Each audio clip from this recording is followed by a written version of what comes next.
Welcome into Titans training camp. Second day of fully padded practice here on 104.5 The Zone. We got Robert, Lucas, Kirby is out here somewhere wandering around with you until 1 o'clock. Titans offensive coordinator Nick Holtz is going to join us up here on the SeatGeek Terrace as soon as practice concludes, as will Greg Cosell of NFL Films. We're happy to have you. You can give us a call if you want, 615-737-1045. That's the number.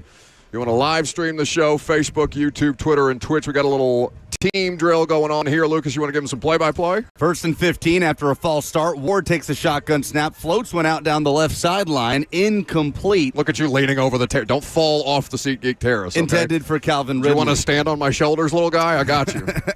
It's going to be okay. You think you could handle this backside on your shoulders? Again, your ass weighs as much as you do. I don't know. I'm concerned about everybody's well-being, but it would be funny for the show if you fell over, but obviously Kirby would catch you in time. He's always here for us. I've got padding. I'd land okay. Well, depending on if you could position yourself properly. And obviously, we will keep you updated. Cam Ward will speak today. We will carry that press conference either live or give it to you a little bit after the fact, if depending on the timing for Cosell and for Nick Holtz.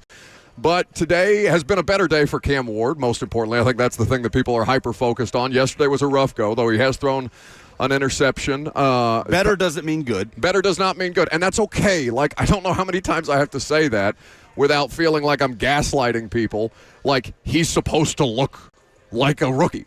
He looks like a rookie going against professional athletes, guys that have been in the league 5, 6, 7, 8, 9 years. And so if he makes the mistakes now, this is when you want him to make the mistakes. And if we're still talking about this crap in 2-3 weeks, then you can be a little concerned. But for now, the mistakes are critical for him to make so that he can watch them, see what he's missing on, and make the corrections as a result. As he dumps it down to Chikakonkwo, who can't hold on in the right flat. That was a 2nd and 15 behind the chains with a false start on 1st and 10. You had the incompletion to Ridley on the left sideline. Couldn't connect with Chig, just a drop by the tight end there. And now you get 3rd and 15 in what feels like a big drive for Cam Ward's day. Well, this should be a situation that Titans players are comfortable in, 3rd and 15. God knows they saw enough of them last year. Ward opened up the day on a better note. That deep ball down the left sideline to Calvin Ridley, the toe tap, and then it's kind of a nice play by Ridley on that sideline to make sure he squeezed that second foot in. Great play by Ridley. So 3rd and 15 here as Cam Ward's trying to dig out of a hole. He's got one back to his left. It's Tyjae Spears in the gun. Ward takes the snap, drops back under the rush, guns it over the middle. Oh. Complete 16-yard gain. First down, Titans connecting with Alec Iomanor, his fellow rookie, right down the right seam. Iomanor just sitting on top of the route, and it's a great bounce back by Ward after a disastrous start to that drive. See, 3rd and 15 is something that they're used to. What they're not used to is a quarterback that'll get him 16 on that play, and that is the kind of development that you are looking to work your way through. And just trying to stay ahead of the change. It looks like they're working a little 2-minute right now to set things up. But it's been a better practice on the whole for him specifically. And probably would have been better had Jaquan Jackson not had one of the worst drops I think we've seen out here today. Good job. That's staying on schedule with a 4-yard carry by Spears, and Ward under pressure screens it out to the right side and tackled out of bounds for a first down gain is Tyjae Spears. Defense, I think, might have been claiming a sack on that play. I think Femi Oladejo is saying he got to the quarterback. I mean, 8 times out of 10 here in the first couple of days, they would be right. Yeah. The defense has been in the backfield the entirety of these 2 fully padded practices. But they're going hurry up, and they spotted that actually short. This is 3rd and 1. Quick handoff to Spears. He's got the first down. Greeted by Cody Barton in the gap, but it's enough to move the sticks as the clock is at 3 minutes, 9 seconds, and counting. And now looks like they're going to huddle up here, or are we done? Is that how we're going to end it? Well, that's anticlimactic. Yeah, I thought they might finish out that drive. I guess not. Helmets are off. No. They're giving Brandon Allen a go. And Allen's going to pick up where I guess Allen's going to start all the way back at the 33. Yeah, so they're maybe not an outright 2-minute situation, but they're at least trying to get over midfield, it seems, based on how that drive went. So Ward ending on a better note than what he would have if they had just called practice in the last sequence. So with all of this, and you know, Brandon Allen has been solid, I think, today. And I don't know how many people are concerned about the Titans' backup quarterback situation as he throws a pass over the middle to Josh Wiley, who, by the way, needs to have a better camp. He got mossed by Darrell Baker Jr. yesterday. Josh Wiley is 6'7". Like, you gotta come down with that big fella on the 3rd of Cam Ward's 3 interceptions yesterday. He is somebody who really needs to have a strong camp, and I don't think he's acquitted himself well just yet. 3 receivers bunched to the right here, including Wiley. It's a shotgun snap for Allen on 2nd and short. Handoff up the middle. Big hole, Julius Chestnut. Preseason superstar Julius Chestnut. First down and more for a chain mover. Run game much improved from yesterday, where they've broken some runs that actually would be chunk plays Correct. in a real game. As opposed to getting arm tackled Exactly, and then, and the defense go. lets him go and you finish through the play. Yeah, run game has bounced back as this is 1st and 10. Titans on the plus side of the 50, the 48-yard line of the defense.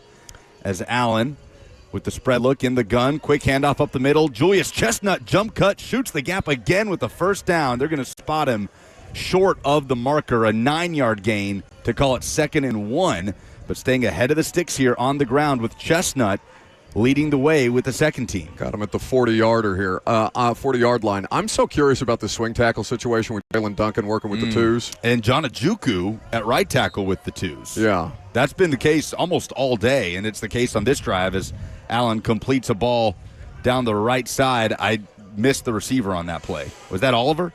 No, I don't think Oliver was in. Oh, no, there he is at the top of the. He's wide to the right. He's made some nice plays today, Bryce. Well, Oliver. a couple of, and he's made some nice receptions, but some of them have been out of bounds, so I guess they technically wouldn't be receptions. Alligator jumps off sides there. They're going to throw a flag? No, he got back on. Okay. Allen checking at the line of scrimmage. Looks right, looks left, barking out orders to Chimere DK and Mason Kinsey. Now, are they going to let left. them go the full field? I don't get this.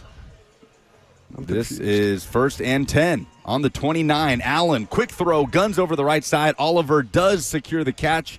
He has a 9-yard gain for what will be 2nd and 1 Curtis at the Jacobs 20. bearing down on him on that play, who made an interception off Brandon Allen earlier. A lot of interceptions over the middle for both of those quarterbacks. I don't know that I've seen Tim Boyle throw a pick yet, but I haven't been watching him as closely. It does look like Allen's going to get the opportunity to finish out this drive after Cam Ward was able to string together a couple first downs before the twos came in.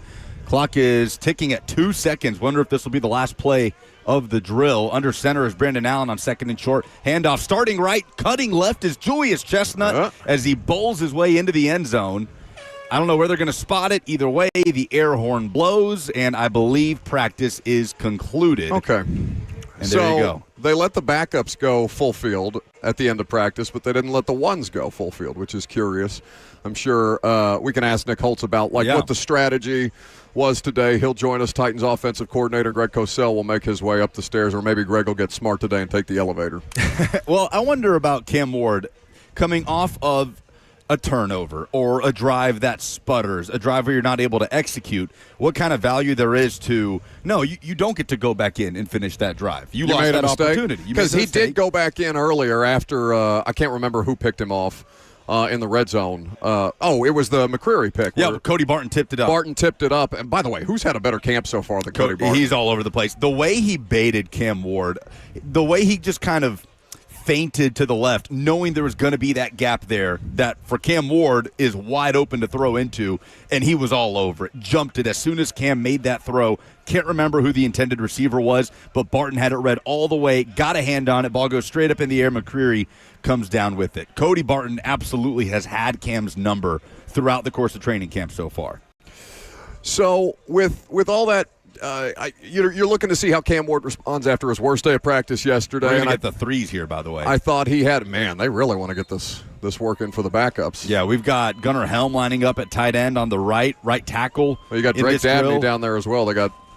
Looks like they got two tight ends here to the right side of the offensive formation. Yeah, Odukoya and Helm, and Brandon Crenshaw Dixon is the right tackle. No, not Odukoya. 86. 86 is... I think Darby is his last name. Let me find it. Dabney. No, you're right. Dabney. You're right. Drake Dabney. What number is Odukoya? Odukoya is 89. It's an upside down 6. 86. Okay. Well, listen, like we said, Lucas is vertically challenged and having difficulty seeing over the railing here at the SeatGeek Terrace. Again, you don't have to stand on my shoulders. Robert is available if you guys would like to. Now, Robert does have the core strength, I think, to support me on his shoulders. Well, he has the core. I don't know if that was if strength is what I would consider that to be. It's physically there. So do we need to do the play-by-play of the threes? I think it's worth it.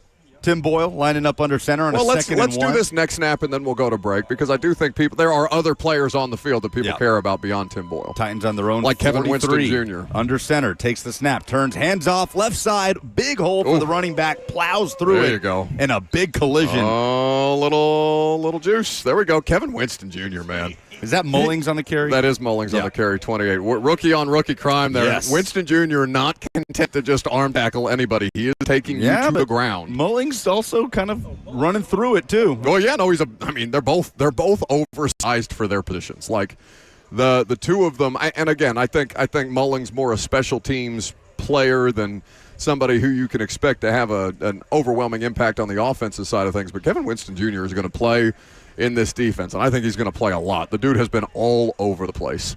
And basically in the first week or since training camp started because he's been 100% go after missing the offseason period, recovering from his ACL. You'd be a terrible analyst, by the way. What do you mean? Talking over play? Yeah. Buck would start interjecting his thoughts as the ball is in the air down the right side. You just asked me if we had to do play-by-play for Tim Boyle. We are told on the F&M Bank chat by Brandon that practice play-by-play is brutal radio. Okay, go away. Tim Boyle or Nick care. Boyle? Huh? Tim Boyle or Nick Boyle? Yeah, I tweeted Nick Boyle instead of Tim Boyle. Who is Nick Boyle? He's a Ravens tight end. Ah, yes. Robert nodding his head approvingly. From Delaware? Is that right? Delaware? The Blue Hen. Blue Hen, yeah. Boyle under center again. Play action as he rolls left. On the back foot, flutters one down the left sideline. It bounces at the feet of the double-covered Jaquan Jackson. Incomplete. Jackson had a brutal drop. Awful earlier today. It's the worst drop we've seen out here. He cleared the defense by a mile. There was nobody, right? Because he's still got that top end speed, obviously. And Cam Ward was the quarterback. Cam Ward puts it right on the numbers for Jaquan Jackson to come down with, and it just bounces off his hands, and he goes to the ground, smacking himself on the helmet. Not on this play, but this was earlier in practice, I believe, during 7-on-7. All right, we're looking at a 3rd and 10 here. 3rd and long for Tim Boyle and the threes. Running back on his right hip. I can't see the number on that running back. You're going to have to help me out with the back. As a flag is down, we've got a false start on the offense. That is Mims. That is Jordan Mims, the running back. 24. They're going to back it up. 3rd and 15 again for the threes. You love a 3rd and 15. As the clock is at 3 minutes, 30 seconds and counting. We'll see if they get the opportunity to at least move the sticks here. They will. I feel like the last 3 seasons have just been a perpetual 3rd and 15. So they're going to huddle up.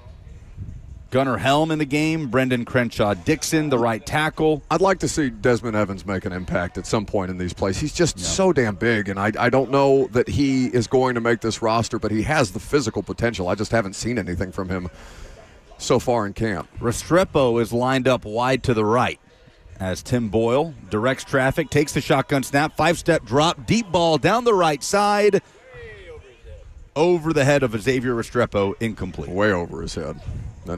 So we will take a break. They will continue repping, it seems, with the threes. When practice ends, Greg Cosell and Nick Holtz will join us up top here at the SeatGeek Terrace, live from Ascension St. Thomas Sports Park. I'm Buck Rising. It's 104.5 The Zone.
Welcome back to the show, fueled by Hattie B's Hot Chicken, the best hot chicken in the world. Titans practice officially concluded. Day 2 of fully padded practice. They will be back out here on Friday, though. I do not believe they are in pads. That is a closed practice to the media.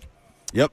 Greg Cosell and Nick Holtz will join us up here, probably Cosell first, and then Holtz will follow afterwards. And I think they're both going to the next Titans offensive meeting together. So we can learn more about what else Greg had. Greg has been here for 4 straight days living in the facility. Dawn to dusk as he walks up to the table now. There he is. The main man, Greg Cosell of NFL Films, is sitting down with us after the second fully padded practice of Titans training camp. We'll get a levels test from him. Worth mentioning, Calvin Ridley did go back into the building, did not return to practice. Early indications are that it was likely cramping. It was very late. We will keep you updated on if anything more becomes or comes out about Ridley's situation. It also might have been during the threes in that last part of team drills. I just called Jim Wyatt, and he said it was earlier. Okay. So, because I just wanted to make sure that we didn't miss him. We did mention yesterday that Tyler Lockett left practice. He was back out there today. Yes, he was back out there today. Cosell is here with us now. Of course, you can listen to Greg. Well, I guess if we've done 2 days of install, Greg, by now. Are we doing a podcast tomorrow? You're probably flying home. I'm flying home, yes. Okay. Well, Yeah. Did you take the stairs or the elevator today? I took the stairs. Were there more today than yesterday? Yes, they have added I a think level I think every they day. added stairs, yeah. I mean, it's Yeah. it's like one of those optical illusions. They just keep going and going and And going. today was hotter than yesterday. It was the less Yeah. cloud cover today, and Yeah. and certainly a lot of work that they got in. I got a chance, and I was so happy to spend some time with Charles Davis and Paul Burmeister. Yeah. Oh, are they here? Yeah, Yeah. Charles is here. I Yeah. didn't see Paul, but I did see Charles. Yeah. No, I was hoping Charles would be here. And Paul, God, I haven't seen him in years and years and years, so it's really nice to see him again. Well, Burmeister is the preseason TV guy, right? Yeah, Yes, that's right. Yeah. No, they do the Play-by-play. preseason games, yeah. So always good to see some actual talent out here, unlike Lucas and me. and Unlike Robert. me, you know. Yeah. No. You're carrying the weight for this segment, bud. Right. But day 2 in the books, Greg. Obviously, people are going to want to talk about Cam Ward. He did at Really? least. You think? Why don't you just take it from here, bud? What'd you see? Well, first of all, let me say this, and obviously, I'm sure most people listening probably know that I've been with films a long time, so this is not my first rodeo. It's not the first time I've been to a training camp, or first time I've been able to talk to coaches, and I do that throughout the year. And one of the things I think people really need to understand, and I don't think this can be driven home enough, it's true really for every player and every unit and every position, but it's especially true for a rookie quarterback. What training camp is about is failing and learning. And you have to start with that premise. You can't sit and chart every pass and say, oh, he was only 7 for 15, so he had a bad day. That's not the way coaches look at this at all. That's not even in their mindset. And by the way, when you sit and watch the tape, which I'm not watching training camp tape, but obviously I watch NFL tape, college tape, there's always multiple reasons that very often go beyond the quarterback as to why a play works or doesn't work. So I think I'm just trying to give some perspective here so people don't, look at, who, particularly I know there's a lot of fans out here the last 2 days because they want to get people out because they're going on the road. So they want to give, people a chance to get excited about the Titans, kind of a new look Titans. And you just can't sit there and watch every throw by Cam Ward and go, oh, well, he's having a bad day because he missed that one. That's not the way coaches look at it at all. That's not how he's being evaluated. Let's put it that way. I'm just going to record that context for future podcasts. We're just going to play it as a disclaimer before every podcast, Greg, moving forward. I think that's the appropriate way to do it. And by the way, that doesn't mean that there'll be days where, in the eyes of the coaches, he's better or worse than other days. But all I'm saying is we can't sit there, because I see it, with beat writers all around the league, not just with Cam, where you go, oh, well, so and so was 11 for 15, or so and so had a great day. He was 13 for 15. That's not the way. Coach Holtz will tell you the same thing. Yeah, well, why don't we get context from the man himself? Offensive coordinator Nick Holtz going to sit down with us as soon as Kirby gets his headset situation organized. Lucas just got to be in the middle of everything, make life harder on everybody. That's the story of my involved. life. Yeah. Well, so with that said, Now we got a smart guy. Now you don't have to listen to me. Well, we've got a couple. No such thing. A wise guy and a smart guy. Lucas. Now you got a smart guy. Get you in here, Coach. fine, You're in the we're middle. good. Unfortunately for you, we're on camera, so we got to make sure that's not everybody good. sees your pretty face. Get your bald guy quota up. The bald listeners out there. Greg they're was represented. Greg was just helping us with the context required to watch practice and actually try to, discern something from our vantage point, Nick, as opposed to what you guys are trying to accomplish on a day-by-day basis. For sure. We put the offense a lot of times in some tough situations. Like the other day, we had a bunch of 3rd and longs, and those are completed or converted like 20%. In the league, conversion rate in the league. So we were sitting there, and all of a sudden, he gets frustrated because he wants to have success and things like that, and you kind of can feel it. And the fans are out here; they want to see some conversions, and it's 3rd and 11. We put him in a bunch of those, and kind of teaching him to. Sometimes you just got to check it down, put the ball in play, and then that ball gets completed, and now you got a chance to. If it doesn't get the first down, still go and get more yards and maybe go 4th and 1 or 4th and 2. So those are all learning situations for him, and we've really made it tough on him from a lot of – our defense has a lot of fronts and coverages in, and we're really not in the league it's kind of called script pimping. You go look and see, okay, they're going to play Tampa 2 here. Let's put Is that Tampa. official terminology? I think it's an official term. And so, you don't go over there and kind of do any give yourself a little competitive advantage. So he's really kind of seeing a lot of things for the first time. So it's been good. There's certainly, the turnovers, we'd love to not have those, but those aren't all on him either, so. Yeah, so there's there's a lot of context here. I mean, and obviously I know this, but this, Greg, you got to talk to me like I'm 5. Like, that's how this works. Well, because Nick and I obviously been talking, so you want to put quarterbacks in tough situations now because the last thing you want to do is have the quarterback face tough situations when it's week 3 and he hasn't seen a whole lot. And plus, and you can speak to this better than I can, not only does Denard Wilson do a lot of stuff, but you're going to go to Tampa where Todd Bowles is going to show him an awful lot because he's got very multiple pressure schemes. The thing we talked about is we kind of, as Brian and Mike set up the preseason schedule, we've got Denard Wilson, which is the Baltimore-themed defense, which is kind of the most popular in the league right now. Then we go to Tampa, which probably has one of the 2 or 3 most complex blitz packages. Then we go to Atlanta, and you'll get the jet front, kind of the Gus Bradley, old Seattle defense front. And then we come back here and play Minnesota. So before we play Denver, with the Brian offense Flores. I know, with that ridiculous blitz package where there's more people. He's an insane person. Yeah. It looks like there's 13 people on the field. You're like, wait a minute. They can't have all these guys here and a guy in the post? How's that work? Right. So, we're going to be we feel like the preseason will set us up with exposing not just Cam, all the players of the offense to all these different looks. And, I think sometimes when you go up against maybe a simpler defense, you can kind of find your plays that are, bread and all right, hey, we need a good one here. We know they're going to play an over front. They're going to be in too high, and we can run kind of one of those plays. So that's where, for us, we look at the preseason as we're going to get a lot of answers out of what we want. Titans fans obviously hyper-fixated on Cam and his day-by-day progress, but obviously we're out here for 2 days of padded practice. We get a better look at the offensive line in particular. What can you tell the audience about what you've seen from not just the starting unit, but the depth? Yeah, it's obviously more depth than we had last year. You look at that 2 group, especially, those guys are really, John Njoku's taking a big step in the 2, and then Oli Udo and then Jalen Duncan have really kind of been rotating at that left tackle spot. So that really gives you 5 tackles that can play, which, we were kind of searching for options there. And, everybody remembers we had kind of the weekly rotation of who was playing tackle. So sometimes in game. Yeah, exactly. So we feel better about the depth of the group and kind of where they're coming. And then, Corey's done a nice job stepping in for Lloyd at the center spot and having, Zeitler and Pete in there. You got 3 really stout guys with JC, Pete, and Zeitler. And then now you got Corey in there, and then you got Dan, who's really kind of taken to the techniques that Bill teaches, and kind of changed his hand usage and the way he sets and some of those kind of things. So now all of a sudden you've seen Dan play a different style than he showed on the tape in Pittsburgh. And now you feel really good about those guys. And then, Slater's probably the guy that is probably on the move up right now. Okay. He's done a nice job kind of from the spring. It was a lot more schemes than they had at Sac State. And then he came back this summer, and you kind of saw a different calmness about him. So that's been good. So that's where, kind of the whole group's at. Titans offensive coordinator Nick Holtz here with us on 104.5 The Zone, as is Greg Cosell of NFL Films. Me and Lucas are just passengers in this. And, obviously, I certainly don't know as much about our line play as Bill Callahan, but I was making it a point yesterday, in particular in the one-on-one pass pro drills, to watch Latham.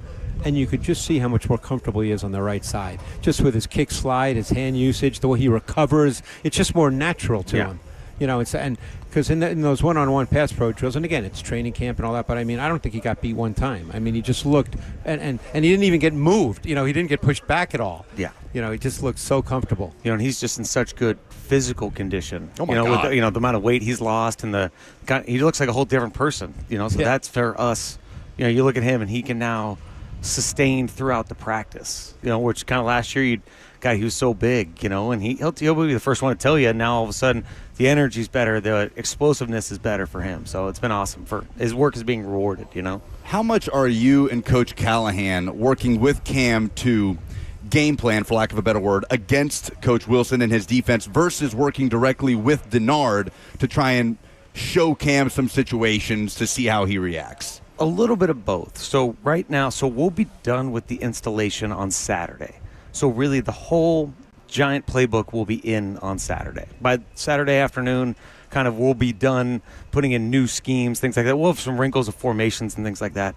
So it's really been Denard's getting their stuff in, we're getting our stuff in, and kind of the stuff that fits. If we have a bunch of toss crack plays, he's not putting all these outside blitzes in and things like that. So that's really been the extent of the workout, which has really been good for our offense and for our defense. They just got to look at formations and personnel groups and kind of decipher it on the fly, which is really kind of what the fourth quarter of NFL games ends up being like. So it's been like that for us, where you got to almost see the adjustments, and then really starting next week, you'll see it all kind of start to calm down and be a little more focused, I would say.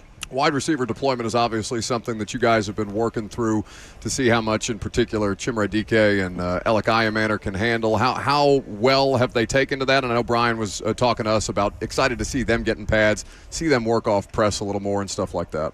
For sure. Alec is such a big, strong guy. He did he was probably one of the more excited guys to get in pads. He loves all these toss cracks and hitting DNs, and he's a quiet guy, but he was very excited for that. So he ended up making some really nice blocks and some really, he took out a couple DNs one time and he cracked on a linebacker, and it was like, you're got to be a little bit of a weirdo to be a wideout and do that and be like, that's your thing.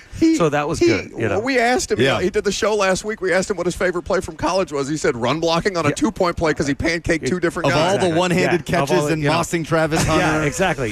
I didn't see that on his highlight tape on the when he got drafted, but those are his favorite things. And so, he's got a great feel for some of those things. And then Chim really kind of showed up, really especially on third downs. Really has been able to win through press coverage, which has been nice. He had that big one the other day where they ended up pressing him. He ended up throwing the guy by at the top of the route and working back to the ball, and then he ended up having the catch and run out the back door. And it's like, that's not a play a lot of rookies make. So that was really nice. And so we feel really good about those guys. We're excited about the two young guys to go along with everybody else. Titans offensive coordinator Nick Holtz here with us on The Zone. We'll get a couple more questions, and then he's got to get to meetings here in a second. No, I think those two wideouts, I really like their tape coming out. Obviously I don't interview them, but the thing that really struck me about DK was, you could play him in the slot, you could play him outside. He was a motion guy a lot in college at Florida. So, and I think for coaches, like Nick, you want guys that essentially can play all the positions. You don't want to get stuck with, hey, this guy can only play here. Exactly. Because the NFL's not like that anymore. It might have been, 20 years ago, but it's not like that anymore. No, there's really not that many true slot guys anymore that just play in the slot, right. And just are kind of the small guys. That kind of getting phased out, just because everybody's in the condensed splits because you got to dig out the safeties and cut off DNs and things like that to get the running game going, and then everything kind of works off of that. So that's where the versatility of those two, and then especially with Van and then Calvin and then Lockett, they can all kind of do those different things inside, which really help kind of hide all your tendencies, and then when you're in tight splits, you can get free access. Normally, you're not getting press, so then those guys get free releases on the routes. As you guys get ready to head into meeting rooms and break down what you saw today, how much value do you place in the mistakes from Cam in a tip ball, an interception, a misread of something. How valuable are those for you as teaching moments?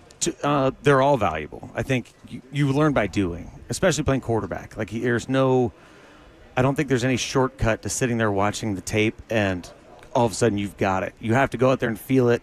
You have to go out there and experience it live with the speed of the game and the speed of the play clock and all those kind of things. So I don't think there's any substitute for that.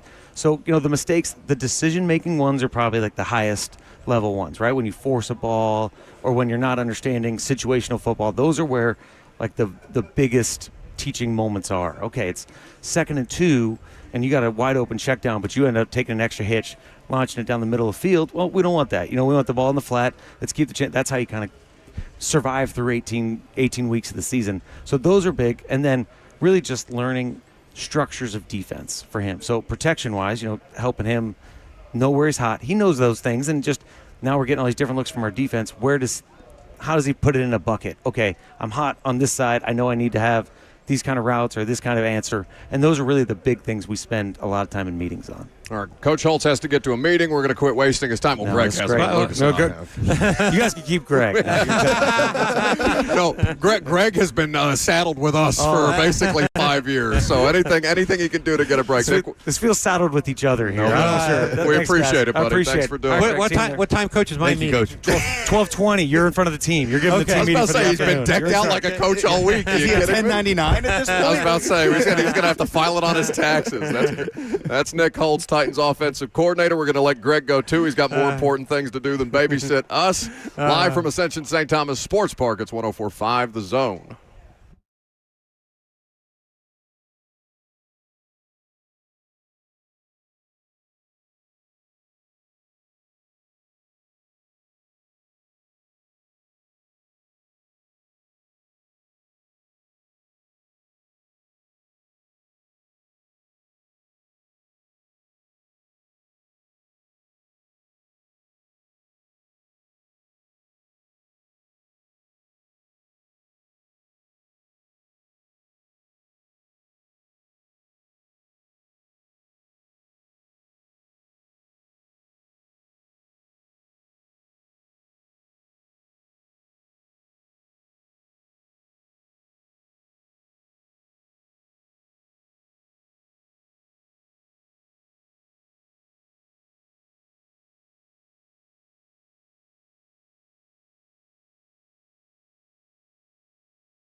Titans quarterback Cam Ward is live at the podium. We go now to hear what the quarterback has to say after 2 fully padded practices.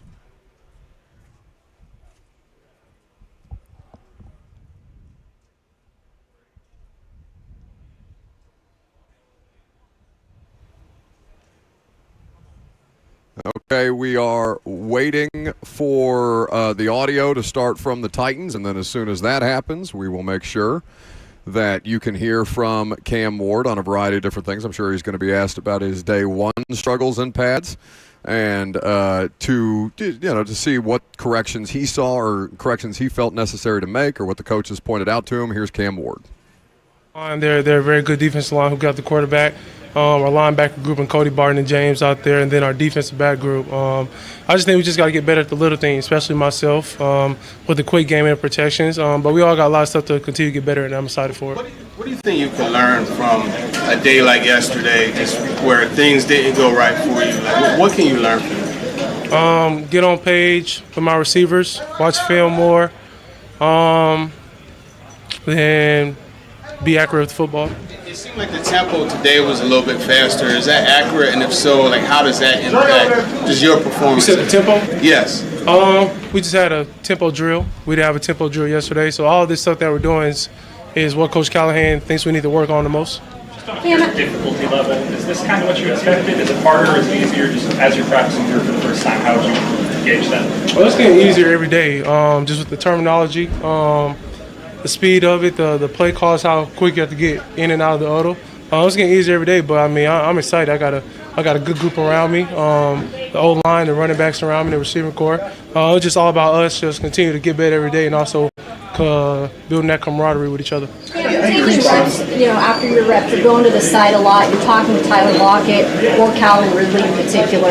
Is that part of that communication, and how, I guess, good is it for you to get that instant feedback? I think it's what you should need as a quarterback. They got to see from my point of view, and I also got to see from their point of view. So it's just about us, just learning each other. Lockett, he's a vet in the league. He's one of the best route runners at the slot position. He's been productive in every stop he had, and so he gotta learn just where I want to put the ball, and also got to learn his route running. Been an increase in tipped balls the last 2 days since you're in pads. Say that again? There's been an increase in tipped balls at the line the last couple of days. How closely do you review them, and how much do you consider, where your arm is and where the ball's coming? It's football. Shit happens. So that's my answer for it. I throw sidearm, it doesn't get tipped. I throw sidearm again, get tipped. So. What's your outlook on, maybe to put it one way, like failures and things not going well being part of your process? How do you see that? So again, Sorry. No, it's okay. In terms of, whether tip balls or whatever it is, how do you view those kind of like failures as part of your process? It's not really failure. I work hard every day. So at the end of the day, I think I'll get to my end point where I want to get in football. I just think it's not even a learning point. I've been throwing sidearms since I was 6 years old. I had tip balls in high school, college. I had tip balls here in practice. I'm going to have a tip ball during the season. So I'm not real worried about that. It's about how you bounce back the next play. You just got to, keep on stacking good plays on top of each other. When we talk to your teammates, they always mention how confident you are, maybe more than what a rookie would normally be. How do you maintain that even if things aren't going well? Like, do you try not to let it show if you make a bad play, or try, is it important to have guys believe in you in that way? I just think you never get too high or too low. That's the quarterback position. And then every play, Coach Callahan's calls, it's going to be a good play or a bad play. So, yeah, you can't hide it. It's going to be a good play or bad play. You just take the goods, good, and the losses with the losses. You always have that ability? Yeah, I think so. Then also, it was a good bash. And then also, I just think just how I came up and got to this point, what I had to go through from a young age, I just think it just made me believe even more that, bad things come with good things, and good things also come with bad things. So you just got to be vice versa, and then just have a next play mentality, which I had my whole life. When you talk about trust in the stuff you've done since you were 6 years old, how do you know when it's something you should just trust because it will work versus when it's something that you need to adjust because you're at a new level you've never played at before? I'm just a big person on work. Like I said yesterday, I've grown up, watched my dad wake up at 4:30 doing a job he didn't like. So, if I can't wake up early and do what I need to do for a job I do like, I shouldn't be playing football. And that goes for everybody in the locker room. If you can't have the expectation for yourself that you want to be with a good or a great player and want to put the work in, I just think that's how it should go. I just think good things only come to those who work. This is the first time we talked to you since the Nissan Stadium practice. What was that like being in the stadium for the first time? I think some people were handing their kids to you on the side. What was just the excitement level around? What were you hearing from some of the fans? I really wasn't hearing anything. When I step between the lines, I really just go tunnel vision. I block everything out. And that's really it. But it was a good atmosphere. I was glad the fans were able to get out there, show their support for us, and I'm ready to see them come, the preseason game and the home opener. How would you describe? Talked to us about the importance of third downs and red zones for you guys this year. I know it's obviously very early, but can you talk a little bit about how you feel like you've done in third down and red zone situations? I'd say decent, not good enough in my position. And I just think it's just, getting the ball out and letting people make plays. Seeing it down the distance, still learning why he's calling a specific play, whether it's run, pass, or RPO. Then also just us continuing to play together.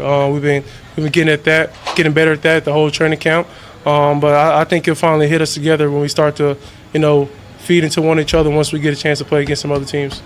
Stadium practice through today, how would you characterize how the offense is? I just think we're very mid right now.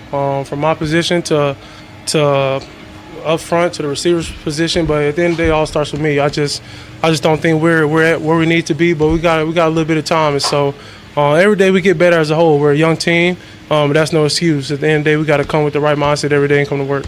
Brian said he's had some periods where he's intentionally let the defense kind of tee off and go after you and put you under pressure and try and speed up the process of your learning. You appreciate that, and how much has that helped you? I do appreciate it. A lot of stuff we do out here is to the defensive advantages, but that's good for us as an offense. If we can overcome this little stuff in practice, we'll be able to overcome a lot of adversity in the game. But I'm excited. Those guys on the defense side of the ball, they get me better every day. We battle every day in the trenches, the O-line, the D-line. But I'm excited. I'm glad Coach Callahan's doing it. I want even more.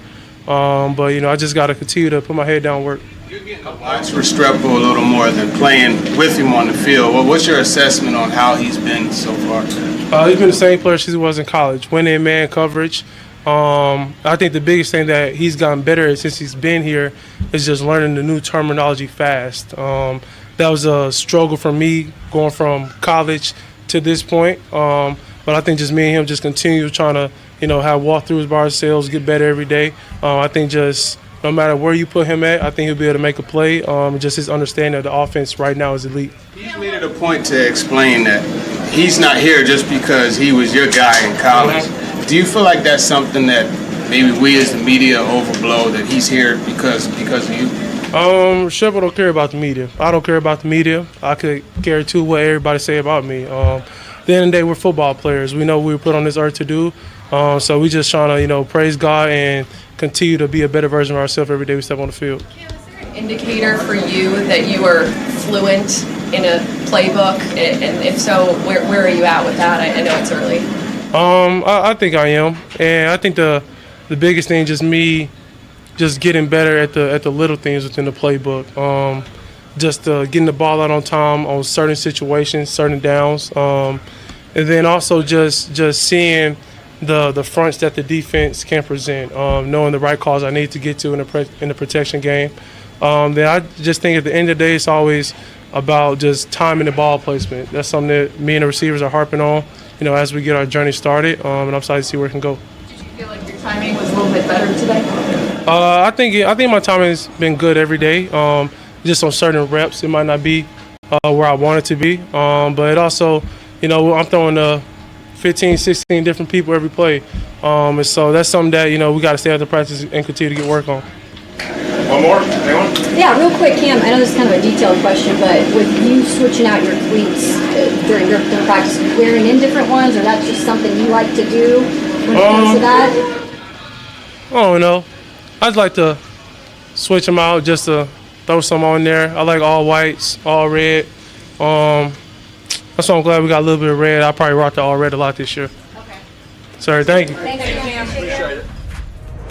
That is Titans quarterback Cam Ward meeting with the media, talking about his struggles in the early going and his response to how he's going to go about correcting those mistakes. And few days. Very mid offense, which is about as accurate as a way as anybody else could put it. So if the last few days of practice were mid, what are the Titans trying to upgrade to? Bussin'? Please don't ever ask me that question that way ever again. Like, I want to know what word Cam Ward will use if he considers their practices to be good and not average. Average is mid. What is the word for good? Ross. Raw. like we were wrong. God, I hope the quarterback steps up there and says practice was pretty raw. Practice was raw. But we were cold out there today. Cold is better. No, cold is our generation. Get out of here. These Gen Z people trying to co-opt the things that we already made cool. Yeah, there's a college football player out there named DeColdest Crawford somewhere in the coldest to universe. ever do it, Crawford. 615. That's his legal name. 737-1045 is how you jump in. We can take your phone calls, questions, comments, concerns about the first 2 days of Titans practice where the offense looked bad to borderline, mid. Mid is about as good a way as you could describe it, with a couple of different notes on corrections and things that they're trying to make. You heard from Nick Holtz. You heard from Cam Ward. I'm Buck Rising. It's 104.5 The Zone.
So, yeah, we do special teams with Brad.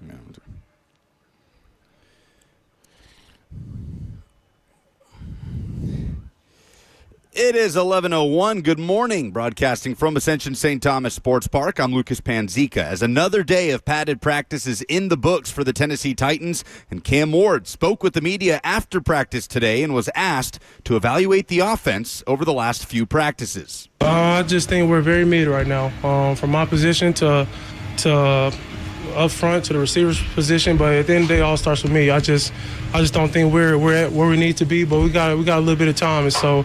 Every day we get better as a whole. We're a young team, but that's no excuse. At the end of the day, we got to come with the right mindset every day and come to work. In other NFL news, Bengals pass rusher Trey Hendrickson has reported to Bengals training camp as he seeks a new deal with the organization, ending a long holdout but not practicing today. And Ravens tight end Isaiah Likely left practice yesterday after suffering a small fracture in his foot. He will be expected to return early in the regular season. For all your foundation repairs and waterproofing needs, visit USSTN.com. Breaking news at once on your home for the Titans and Vols. This is 104.5 The Zone.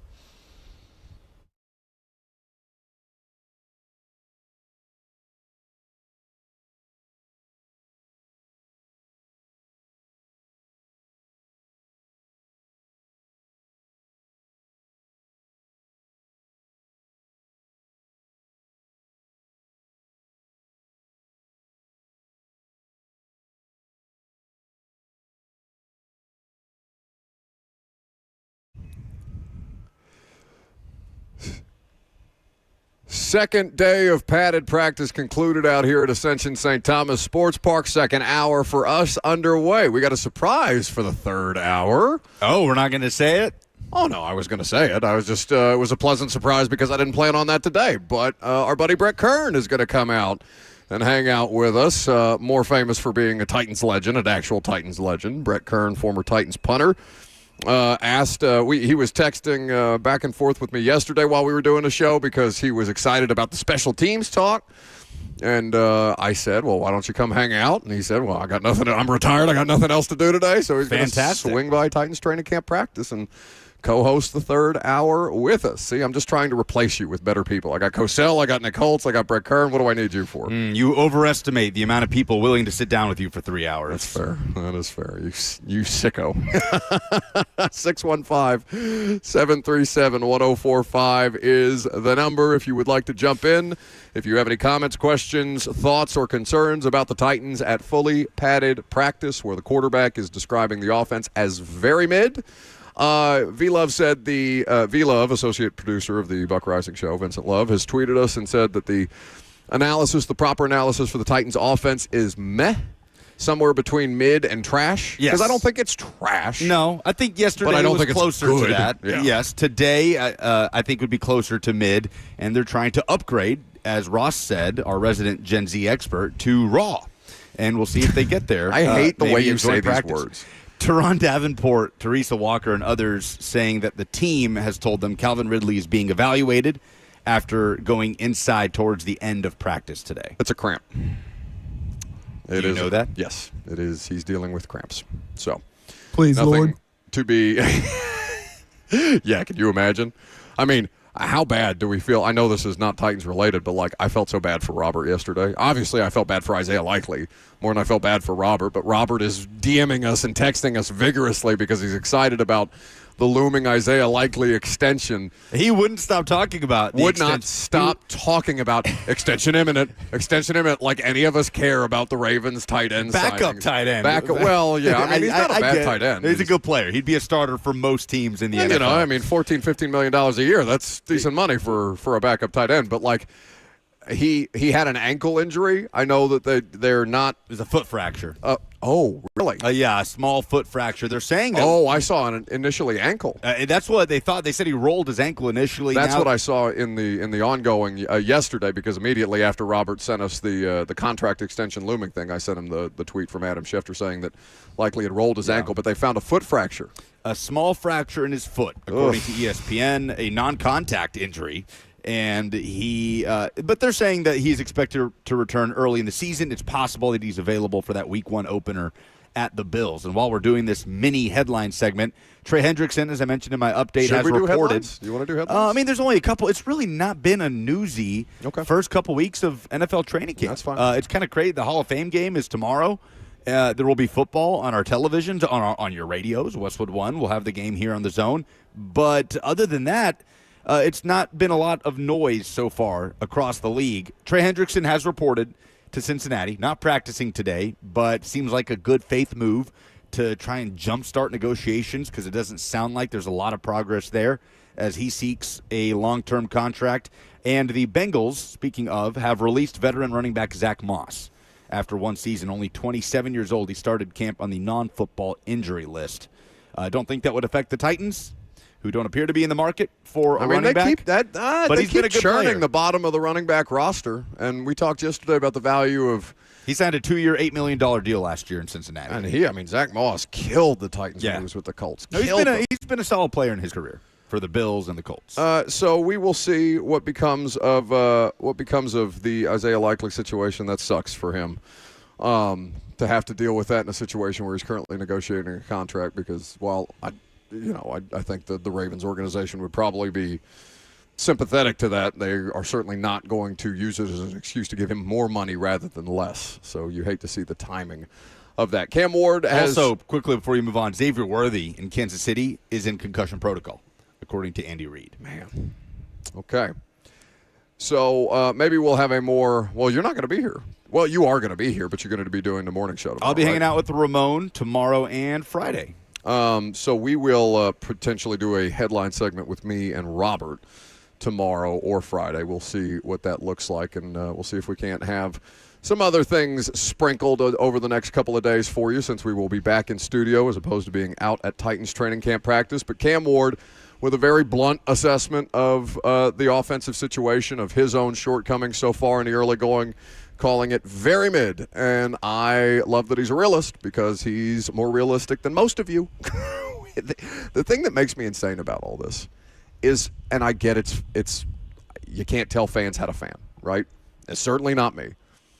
But I can't help but be driven insane by the fact that there are so many people trying to crown Cam Ward as something that he has not yet achieved in the NFL, or that there is no criticism that is valid of Cam Ward because he's Cam Ward and he's the number one overall pick, where in reality, this guy has a lot to learn. You heard Nick Holtz talk about the different things that they were throwing at him. And in fact, did you see that Holtz caught himself? He started talking individually about Cam, and then he made it about the quarterback room at large. But they are trying to make his life intentionally difficult, because you know who's not going to take it easy on him? Todd Bowles and Brian Flores, and who is the Falcons defensive coordinator right now? Jeff Ulbrich, famously. Oh, Jeff Ulbrich, famously. That's right. Yeah, also a defensive-minded head coach in Raheem Morris. Okay, look, Brian Flores, Todd Bowles aren't going to be just throwing the bag at Cam Ward also. Why? Brian Flores did that a couple of years ago to That's true. He did do that in the preseason game. But typically... No, in practice, Lucas. In joint practice, yes. No, you're right. In practice is where that could happen. Sure. In the game, I don't know if we're going to see them just sending heat that way. A lot of times these preseason games are pretty vanilla. Either way, yes, the joint practices, one against the Bucs, two against the Falcons, will be very good exercises for Ward. I think, personally, you spend too much time chastising fans for getting excited about their quarterback. Like, just let them get overhyped. It's just going to happen, especially when you hear on network television the likes of Jeff Darlington saying this about the Titans rookie quarterback. I hate the idea of what I'm about to say in some ways, because C.J. Stroud and Jaden Daniels set a standard for rookie quarterbacks that I don't think we should have to. Great point. But Cam Ward reminds me in a lot of ways of Jaden Daniels. I know I shouldn't say that. I say it from the standpoint. He literally said, I know I shouldn't say that. I was around the Titans. I was in that building. I was with the coaches. I was with Cam Ward. This dude is going to get the respect of the veterans in a way that Jaden Daniels does. He's got all of the intangibles and the pieces. It's so hard to be on South Park, Scott, because he just... It's like, how can you not have the respect? Will Levis was your quarterback last year. Anything's better than that. I just think Cam Ward's he's got it. Bart Scott there taking a shot at Will Levis at the end. All right, Ross, you're a Titans fan. You're more a Titans fan than Lucas is right now because Lucas doesn't, Lucas is obviously a working, alleged broadcast professional. That's what they say. Am I being too hard on your fan base because I don't think that they should be losing their mind every time Cam Ward throws a dump off to the running back? No, I think that's very fair. I also have been very upset with how many people think that he's maybe going to be a bust now because of 2 days of training camp practice where he struggles. Like, those people are also dumb. So let's not waste energy going at both sectors of people. They're going to be there no matter what. Let's just talk about what we're seeing from the quarterback. No, but Lucas, Find the my middle point is ground. I'm trying to. Find the middle ground, The yeah. way that people freaked out, because Zach Lyons put out a video yesterday of the pass that I was talking about, specifically where Ian Manor had to stop dead in his tracks because Cam Ward threw an air ball, essentially, where somebody said, was that dropped from a hot air balloon because he was short and late on a deep pass? And people are arguing about, tell me all about Cam Ward. And then you say, okay, some of these passes, not every deep pass, but some of them, there is a trend of him being short and late, and then they lose their bleep. Okay? And then as soon as he hits a good one to Ridley today, they're like, oh, was it short and late? I was like, no, that's a different pass. Yeah, so wasted energy to be just losing your minds over that. I'm allowed to be pissed about that. But the thing is, Cam Ward is on pace from where you expect your rookie quarterback, He's number fine. one overall pick. He's fine. He's making mistakes like a rookie quarterback is supposed to. He's also showing some eye-popping flashes like a number one overall pick at the quarterback position. He better. Stop, Lucas, stop. You're not allowed to sound like a reasonable person when talking about this. I'm sorry. Goes against the grain. We are in the season, though, of national reporters, making a pit stop for 5 what minutes. is Jeff Darlington doing? Buddy, I haven't seen you, and I don't, I'm sure he's a lovely man. Diana says he's a great guy, Good at one of the what he best does. people at ESPN. He's good at what he Awesome what he does. does. I have prefaced all that to say, Jeff, I have not seen you at Ascension St. Thomas Sports Park in a decade. Until they drafted the number one overall pick quarterback. And I know Jeff talks to people. He doesn't have to be here in Nashville to talk to people in the building. But, get the bleep out of here. No, but last year. Get the bleep out of here. It was Pete Prisco of CBS was here for one practice. That huge think piece on Will Levis has it. He's the next Josh Allen. Oh, shut this and up. That. Yeah. So God, we are in that season of national NFL coverage. It's infuriating. Yeah. That honestly, because that's feeding the problem. That bothers me more than fans because fans, they're allowed to get excited, they're allowed to get pessimistic. They're gonna veer to both sides of the road. Yeah, so quit losing your mind No, over I'm it. mad at Jeff Darlington. No, now. you're mad at fans. I'm mad at everybody. I'm mad at everybody. You can use it in the next segment. What are we talking about next? Do we have a giveaway for the dumbest thing in sports? No, we're doing the dumbest thing in sports this week. I sure hope if we have a giveaway that it's correct today. Oh, Jesus. Good job buying time. Okay. I sure hope. Well, come on. I mean, do you want me to threaten people because the promotions flunkies have? are screwing you over here with the wrong giveaways? Yes, I would not mind that at all. What do we have, Ross? It's loading. Oh my God. Oh gosh, that's a lot. 2 tickets to see the Sounds host Jacksonville next Wednesday at First Horizon Park, August 6th. Okay. The Jumbo Shrimp. The first 1,000 fans there will also receive a Butch McCord jersey giveaway. Or jersey? Jersey? Is that the coach? Butch McCord? No, he was a legend for the, I want to say the Elite Giants, or one of the previous iterations for cool. the Nashville Sounds in the Negro Leagues. Fun. I'm pretty sure. What else, Ross? That's actually about it, but it says You literally said there's a lot, and then you read one thing. there's a lot to read here. Okay, finish what you need to read. It says also join the Sounds for HBCU night, night of celebration and pride as we honor the rich history and culture of historically black colleges and universities at our HBCU theme night at the ballpark, which I'm guessing is that Wednesday as well. Awesome. 615-737-1045 is the number. If you want tickets to a Sounds game, all you have to do is tell us what the dumbest thing in sports this week is. I'm Buck Rising. It's 1045 The Zone.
615-737-1045. What's the dumbest thing in sports this week?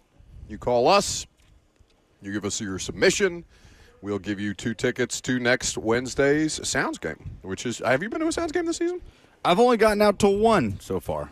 I haven't been to one in like 2 years, and I live, I mean, it's not maybe not quite walking distance from my place, but it's so close. I should go. Anyway, if you want to go, we'll send you on out there. 615-737-1045. Lucas, what's the dumbest thing in sports this week? Love when you do that when you don't have one. I'm looking it up on TMZ Sports right now. This came down. Robert. Oh, who doesn't have one? Alerted me to this. Oh, no. This came down. Actually, I really just want to eat chocolate-covered May omelets. 27th is when this was posted by Georgia Tech, but I'm going to use it anyway because I didn't realize until Robert brought it to our attention that Georgia Tech football gave their entire team what appears to be championship rings after going 7-6 and winning the Birmingham Bowl. Now, as I'm saying that, in real time, I'm trying to go back and remember because I don't think Georgia Tech won the Birmingham Bowl. They didn't. They lost to Vanderbilt in the Birmingham Bowl. They appeared in the Birmingham Bowl. What? And went 7-6, losing in the bowl game to Vanderbilt, and they gave out rings to the entire football team with the Birmingham Bowl on the rings. Oh, the Birmingham Bowl is on the ring? But yes. Kirby just said you get rings from the bowl game, but they don't give you rings just for participating, do they? Yes, they do. Oh, apparently you get rings just for participating. I don't care. It's the dumbest thing in sports this week. I would agree. I've got a collection of them from runner-up positions as an engineer for Vanderbilt Sports. Do you really? Yeah. I've got Independence Bowl, Texas Bowl. I think there's one more. There's very nice rocks. Either way, Brent Key's done a great job with that program. Not a good look to be tweeting out and flaunting rings for losing in the Birmingham Bowl. That's kind of crazy. 615-737-1045. I do have one. Ross, do you want to go, though? My dumbest thing was just going to be an add-on to what we talked about last segment with the training camp overreactions. I can't stand them. League-wide? Yeah, well, league-wide, but specifically to Cam Ward as well. I can't stand them. I think whatever happens in training camp happens, good or bad, and ultimately all that matters is what happens in the regular season. If you were a fan, you should not hold your hat too big on 1 day or 2 days of practice that are either really good or really bad. How does one hold their hat too big? They just keep, coming back to it. Like, they just don't shut up about it. Like, if we're in the preseason and people are talking about these 2 days for Cam Ward, I'm going to be upset.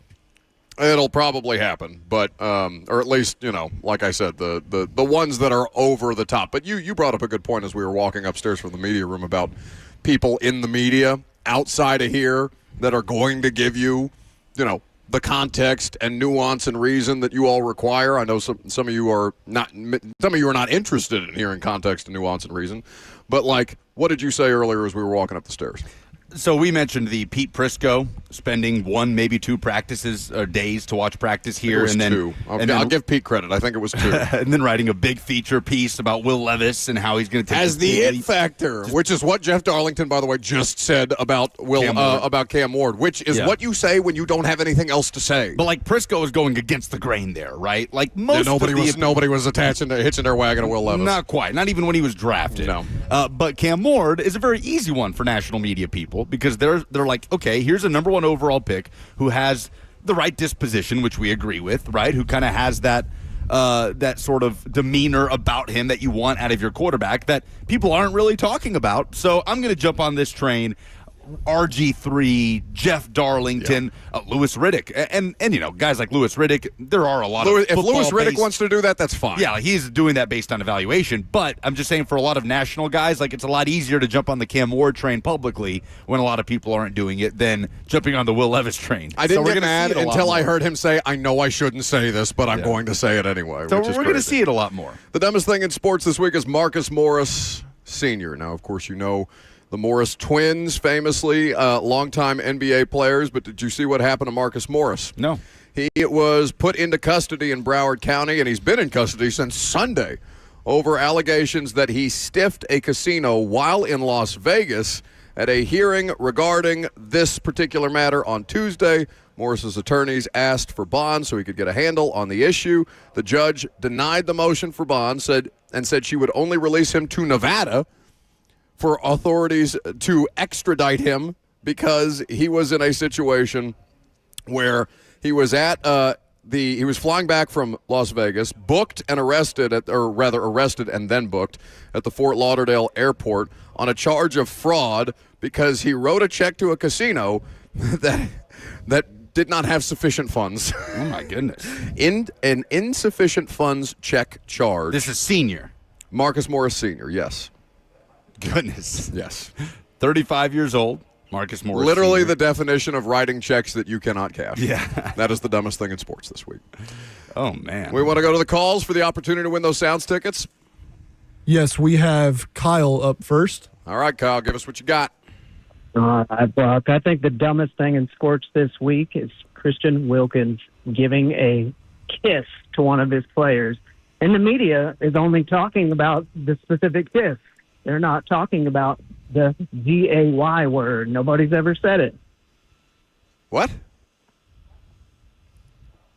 V-A-Y? I don't know what he's... G-A-Y. What, gay? Nobody has said it. Said what? That he is, and that he's... Do you know that? Been doing... Have you seen him grab crotches before? Have you been in a football locker room? Half the Titans locker room does that to each other after a practice. What are you talking about? Oh, it's not just after the practice. I mean, the Christian Wilkins stuff, did you see? It's a weird story, yeah, but like... Well, no, but did you see the response from... The player that was asked about it? I can't remember Ross, I'm going to send this in. I mean, I just think that's... Like, you have no idea what Christian... And also, who cares if he's gay? There's been gay NFL players before. Adam Butler. Ross, I just sent it in. Let me know when you have it. Was asked about Christian Wilkins. And the question, I think you'll hear the question in the clip. The story is confusing. I will grant you that. But, like, I mean, so what if... And we have no idea what his sexuality is. And also, who cares? Like, it was a forehead kiss. I see Robert give Lucas a forehead kiss every day before the show starts. Well, what we're talking about is, like, behavior in a team building that got run up to Raiders HR. And Adam Butler was asked a question that you wouldn't think would direct him. They're literally a forehead kiss for those of you that's sweaty forehead kiss. All right. Where's the HR person? I don't know what was sweatier, Robert's upper lip or Lucas's forehead. Listen to this question and answer to Raiders defensive tackle Adam Butler about Christian Wilkins. A lot of controversy around the defensive line group after the release of Christian Wilkins. Mm-hmm. How have you seen your unit be able to leave that as just outside noise and hone in on your craft? Yeah, we pretty much just kind of moved on from the situation. I really don't want to comment further on it. But I will say that, whatever you're going through as a person, athlete, non-athlete, whoever, whatever your struggle is, if you got something going on in life, just, talk to somebody. Get some therapy. Whatever your deal is your deal. Somebody out there in this world full of billions of people is willing to listen. They're willing to listen, hear you out, and help you work through whatever you need to work through. But don't make any hasty decisions to get help. The whole thing about... It's weird. The whole thing is just like, what is going on here?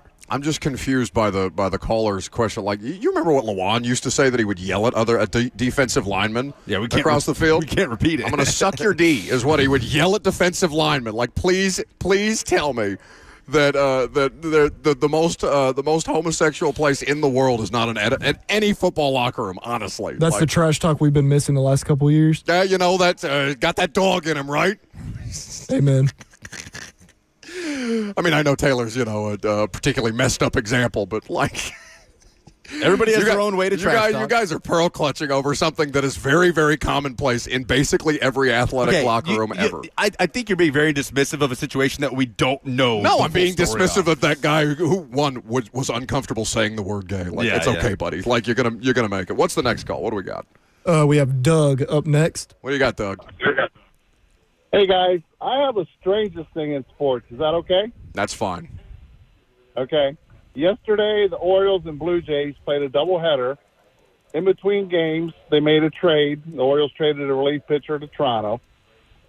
So that's happened before. So the second game of the doubleheader, that pitcher pitched against the Orioles. So that's a little weird. But then the strange thing is the 20-year-old double-A pitcher that they traded for from Toronto, they were also playing the Orioles double-A team. So that kid just switched locker rooms too. Oh, that's a situation that is pretty unique to baseball. Yeah. Where that would happen. Yeah. 615-737-1045. What's the dumbest, or I guess in this case, because Christian Wilkins would also qualify for strangest thing in sports this week? Who's next, Ross? Steve, please give us something. Yeah, it's. I got what the last caller was trying to do there. Hey, thanks, fellas.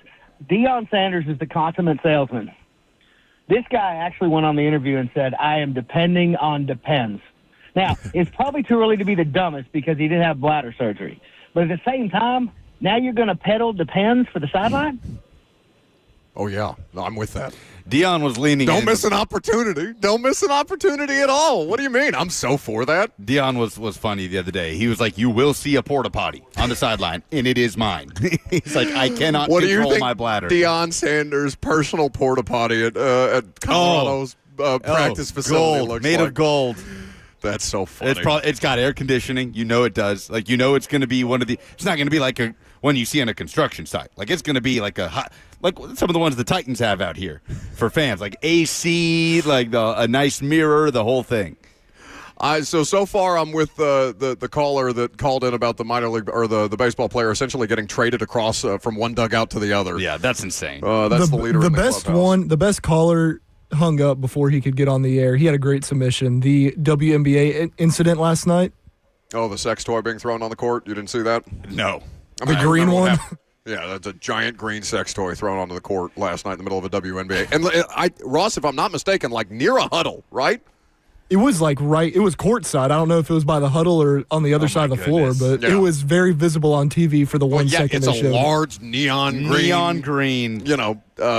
Penis-shaped sex toy. Like, and the way they showed it and go, oh God. Zoomed into it, too. They go, oh God. And what are you doing if you see a giant flying green neon object? They zoomed in and quickly moved the camera away from it as fast as possible. They said, what is that? Oh, no. When they realized it. That is probably the dumbest thing in sports this week. Yeah, let's keep our sex toys at home, kids. Let's not bring them to WNBA. How the hell do you sneak something like that? I'm trying to figure out how somebody snuck that in. Because when you go to games, don't you have to have like see-through bags or something like that? Yeah. That's that's not fitting in your shoe. Maybe it's like a catfish on ice situation, like the Preds. Like it's just that team. So it's like this unwritten rule. What, a catfish Jake duct taping or saran wrapping a catfish around it? Like a wink, wink. Like well, that's what I'm thinking. Like that's what I'm saying, Robert. Where was this thing shoved that this person was able to discreetly hide it through security? Yeah, I thought he was going to say, because I had seen this story, a WNBA player's wig came off during the game. Oh, no. And felt like she had to run back to the locker room to reattach it. Yeah, and they ejected a fan for chastising the player over it. That's kind of soft. That was the no call y'all got yesterday. It was the guy you couldn't hear though. Oh, okay. On speaker. Oh yeah, don't call us on speaker. We can't hear you. We have Larry has called in if you guys want him to give his submission. All right, Larry, what do you got? The dumbest thing in sports is calling into a sports talk radio show and being afraid to say the word gay. Yeah. No, we're all adults here. Yeah, give Larry the tickets. Congratulations to Larry. Hey! That is exactly correct, Larry. Whispered it into the He spelled it out. Opportunity, Larry. He spelled it out. I mean, how, you want to talk about soft? Sir, how repressed are you that you're scared to say the word gay? Yeah. It's okay. Larry gets the Sounds tickets. That guy is absolutely the dumbest thing in sports this week. Congratulations to Larry. He's going to Sounds game on Wednesday and enjoying all the fun that will come with that. The Have a Man Box cocktail for us. The Sounds GAME, some might say. That was actually good. That was good by Ross. It will be significantly cooler next week, too, so that will be a lovely time out at the ballpark. I know our chocolate-covered almonds are literally melting. We're not even in the sun. Yeah, you did that yesterday, too. And they're so good, though. They're good, but you got to eat them quick or else. Robert, come over here and eat these melted chocolate-covered almonds. I like those frozen. I want those to be freezing cold. No. Come on. I want one more. Don't put your mouth on it. He's eating it like a I can literally see sriracha on your mustache. God. See, that was GAY. You suck a golf ball through a garden hose, could you, big boy? People can see you. If You're by in the that you mean background. happy. Anyway, 615-737-1045. We'll pivot off the dumbest thing in sports this week. Brett Kern will join us here in about 20 minutes, and we'll have fun. It'll be our special teams preview. I don't know if we were going to go out of our way to have Johnny Hecker. Obviously, I'd be curious to talk to Johnny Hecker at any time, whether it's on the radio show or just in a scrum situation, because guy's had a long NFL career. He's obviously got great experience with John Fossil, and I know Brett knows him for having been in the league together for an extended period of time. So we'll look forward to hearing from Brett Kern. Well, he'll be here with us in just about 20 minutes from now. Anything beyond Boo Carter that needs to be updated out of Josh Heupel's press conference yesterday? That was obviously the thing that grabbed the most attention. That video of Boo Carter going on Instagram Live after a game was making the rounds, and Josh Heupel yelling at him and swatting his phone away in the middle of that. It resurfaced. It was after a game last year, and it was like one of their cupcake games. Might have been against Chattanooga after the game where Boo Carter is from that area. And, he was on Instagram Live in the locker room, Heupel. You can see him in the background lurking, noticing Boo is on Instagram Live in the locker room, and they're going, Boo, Boo, take that down. Yelling at him. That was the biggest takeaway. They were on the practice field today. Maybe later in the week we play some audio from Joey Aguilar, who talked about the fan response that he was met with after arriving to Knoxville following the Nico saga. Again, with the Aguilar stuff, he's got an opportunity here. Joey Aguilar, in any other season of Tennessee football, if he had a decent season, would get whatever praise he would get from Tennessee fans. If he's good this season, multiply that times 50, right? Because he's the guy that came in after Nico, wanted more money and wanted too much and this and that, and separated himself from the locker room. But enjoyed listening to some of his stuff, and I think we mentioned the Jermod McCoy stuff. Yes, we sure did. No timetable for the cornerback's return at this moment. The Madden ratings are out, and Cam Ward is not in the top 10 rookies. We can talk about that coming up next.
All right, so not only is he hell-bent on playing Run, Run, Rudolph in the middle of July, he's going to play it back-to-back days after I chastised him for it yesterday. Welcome back to the show.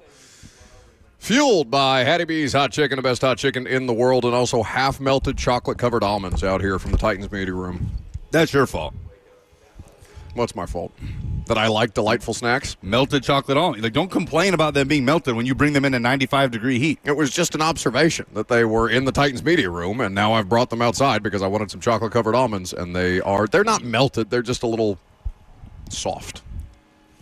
Speaking of soft, the reaction to the Titans, or rather the Madden rookie ratings. Have you seen this? It's the latest source of Titans fan outrage. Yes, we should be upset about it. Oh, God. It's just one of these things that, I get that people think that it's being done intentionally after a while, or at least Titans fans think these things are being done intentionally after a while, just to bother them, because it's really the only way that you can get any kind of internet engagement out of Titans fans is to bother them. But Adam Schefter tweeted out about an hour ago, the top 10 Madden 26 rookies: Travis Hunter, Ashton Jeanty, Abdul Carter, Mason Graham, Will Campbell, Jalen Walker, Kenneth Grant, Jahdae Barron, Michael Williams, Maxwell Hairston. They apparently have Cam at a 72. The highest of these is Travis Hunter with an 84. Number 10 is Maxwell Hairston. Well, there's 4 players who have a 78. Grant, Barron, Michael Williams, and Maxwell Hairston. Do we care about the lack of respect for Cam Ward in the Madden ratings? Don't they just update these things in a week, Robert? So what if he's in the top 10 next week? Are we still going to be pissed about it? Well, he won't be because there won't be any new information. But, yeah, no, it's not something that matters. I mean, I don't know. It's just one of these things that people go out of their way to bitch about that I don't think actually has any impact. It's not a slight intended to bother you, although sometimes I understand why you may think it is. This Football Analysis Twitter account put out there that Cam Ward is a 71 and Cam Skattebo is a 73, apparently. Well, that's dumb. That is kind of dumb. For the, what was he, a 5th, 4th rounder? Skattebo? Yeah. Definitely a day 3 guy. I can't remember. 4th round pick to the Giants. Yeah.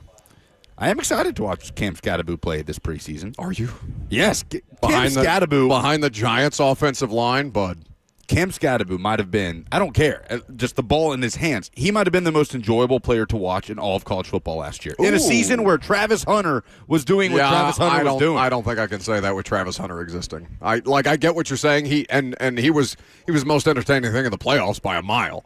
But I don't think I can make him assign a higher entertainment value to Skattebo than I could Travis Hunter, a player I've literally never seen in my life. I also don't think I don't think any rookie should be ranked in the 80s if they haven't played a snap of football. Like Travis Hunter playing an 84 when they're literally flip-flopping him at a position. Is he an 84 wide receiver or is he an 84 corner? Or is they just just doing football player stuff? I don't know how they're doing that. These things mean nothing. What I do care about, though, is the energy at practice, and I think it's been flat.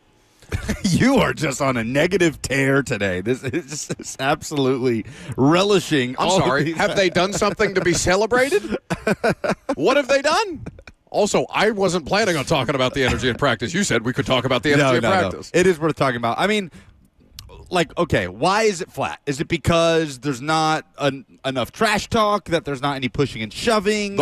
Everybody made a whole big thing out of, oh, look how fun it is. Look how much energy they got. Look how Cam's not scared of Jeff Simmons, and they don't talk at all. I mean, the defense doing plenty of talking because they're making more plays. I mean, admittedly, Jarvis Brownlee's in the middle of the offensive huddle today after that tip drill interception, talking trash to the quarterback, who's not talking as much anymore. I think the most juice we saw might have been when there was one female fan, screaming in the background. The only fan that I heard make any kind of noise above a golf clap today because there wasn't anything to applaud out there. When Mason okay, Jesus Christ, you make it sound like they're just going backwards every play. No, I don't think they're going backwards, but it's just flat. Like training camp, first full day of pads, second full day of pads, and it's just kind of like everybody's going through the motions of Titans practice. I understand it's 120 degrees on the field and that practice is not something, training camp practice is not inspiring, but like you have been at training camp practices before when you can tell that there is a noticeable energy.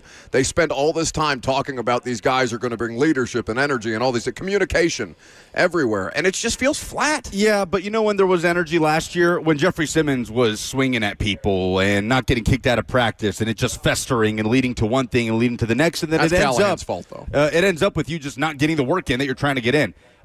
I get that perspective. Admittedly, I was up here on the SeatGeek Terrace for most of practice today. So if there was any jawing or wasn't, I wasn't hearing it. It's just a better vantage point to watch the plays. I just kind of see a football team just getting work in. I'm with you. It's not that fiery. Like, I don't feel like pads are popping and players are getting hyped. They hype up the first day of pads to be that. Oh, the pads are going to get popping. We're going to get physical out there. We're finally going to learn more about our offensive line and our defensive line. And it's okay, just, going about it. And it feels like they're just kind of getting work in. I don't know. I mean, it could be considered to be flat because there's not enough like borderline fighting going on. I don't know. I feel like for the media, I don't think that's a bad thing. I know people will probably find that hypocritical of me because I called Jeff sloppy last year when he took a swing at J.C. Latham. I think for like media people, a juicy, fiery practice is when like people are borderline at fisticuffs. And that hasn't happened. Nobody says fisticuffs. So we think that's not what the kids aren't saying. History repeats itself. Raw fisticuffs? Back around. Yeah, I want to bring back that, and I want to bring back. I would love if we could not. Groovy. I want to bring that back. That will not come back.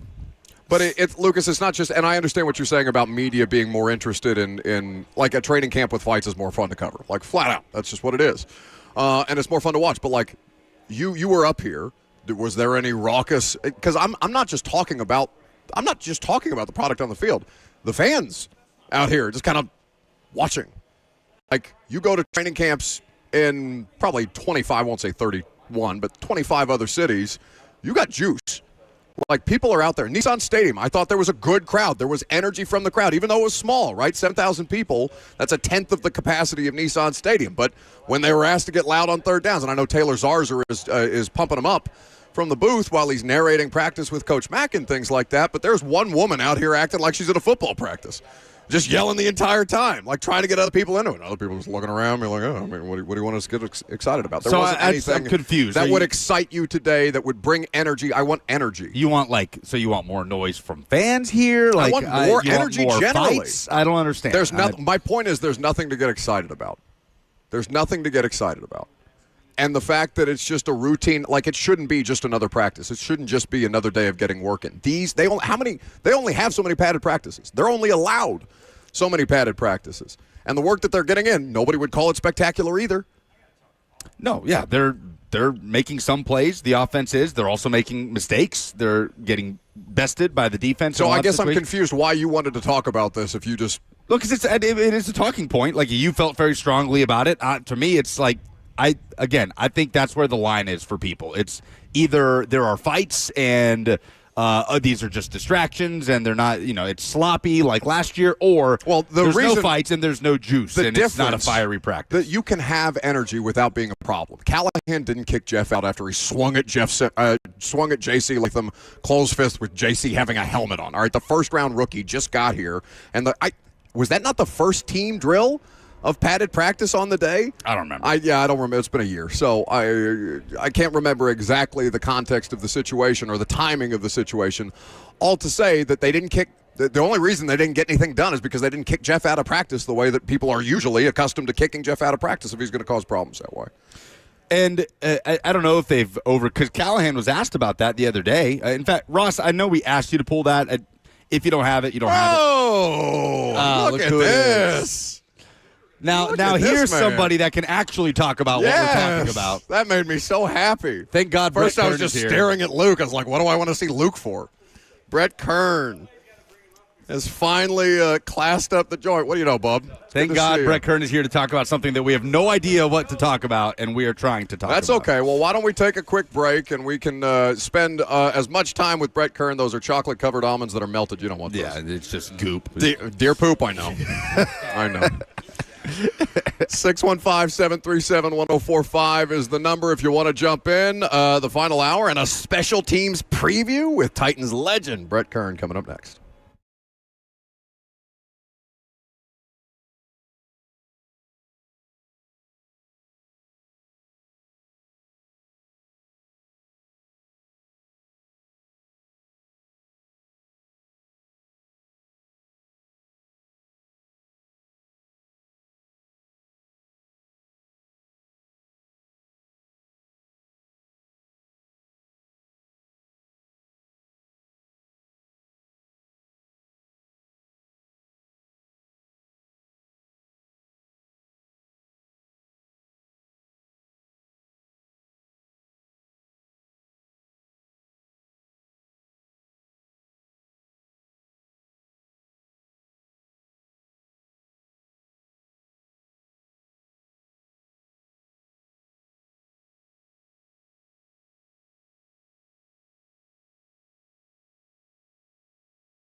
It is 11:58 coming to you from Ascension St. Thomas Sports Park. I'm Lucas Panzica. Another day of padded practice is in the books for the Titans. Cam Ward spoke with the media after practice today and was asked to evaluate the offense over the last few practices. I just think we're very mid right now, from my position to up front to the receiver's position. But at the end of the day, it all starts with me. I just don't think we're at where we need to be. But we got a little bit of time, and so every day we get better as a whole. We're a young team, but that's no excuse. At the end of the day, we got to come with the right mindset every day and come to work. In other NFL news, Bengals pass rusher Trey Hendrickson has reported to Bengals training camp as he seeks a new deal with the organization. Not practicing today, but it does end a long holdout. For all your foundation repairs and waterproofing needs, visit USSTN.com. Breaking news at once on your home for the Titans and Vols. This is 104.5 The Zone.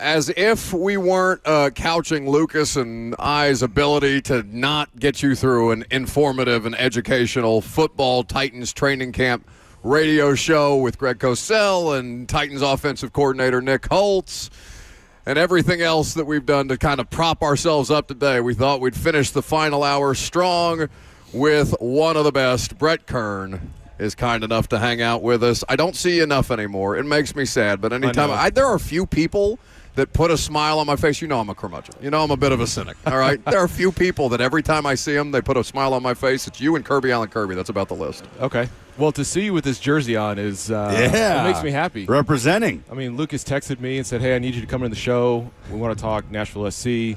He has been harassing wall to wall, baby. Every guest that we had. Have you been to a soccer game yet? Yeah. Well, okay, it comes up naturally in conversations. Does it? When you have a player like Gunnar Helm who lives next door to the stadium. Have you been to a soccer game yet, Gunnar? You should go. FC games. Now the question is, does Gunnar charge for parking?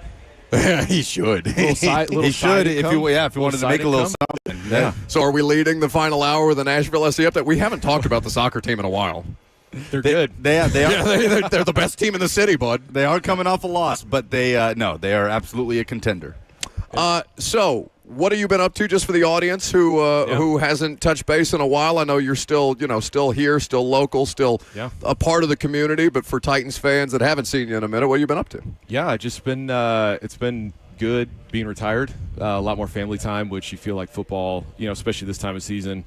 You're not really around your family much, so you're around your brothers in the locker room. And although I think Bryce spent as much time here as any football player I've seen in the last couple of years. Yeah, that's true. But yeah, it's been good just to get a lot more family time, helping coach. All three of my kids, and now now that Bryce is in high school, he's a 10th grader.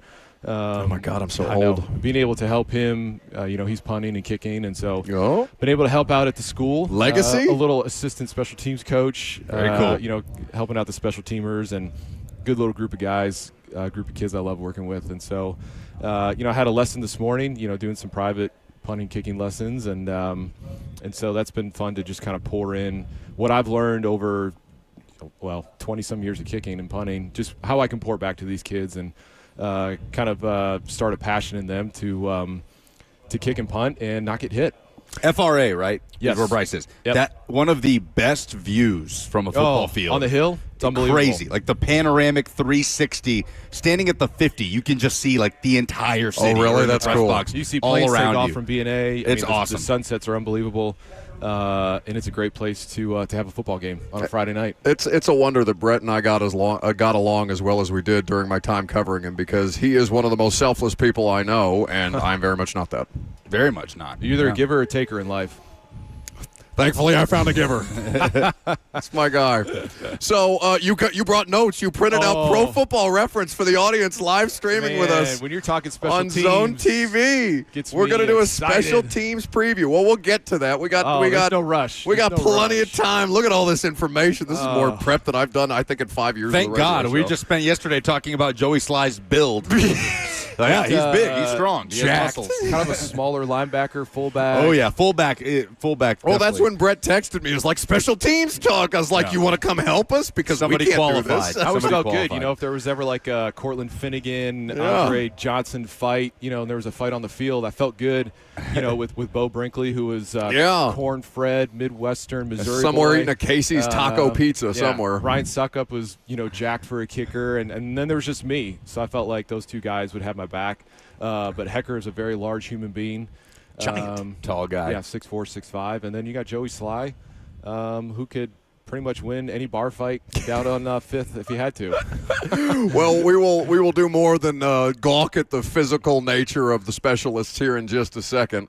But for you, like training camp, now that you're removed from it, the thing that players always will tell you after the fact is how much they miss the camaraderie of this thing and going through, and they become your family, right? Because you spend as much time, if not more time, with them, given the time of year. It's a lot of time with your family. But I wonder, like the ebbs and flows of training camp, because I was on their neck a little bit right before you jumped up here, Brett, because I think the practices have been flat since they've gone full pads.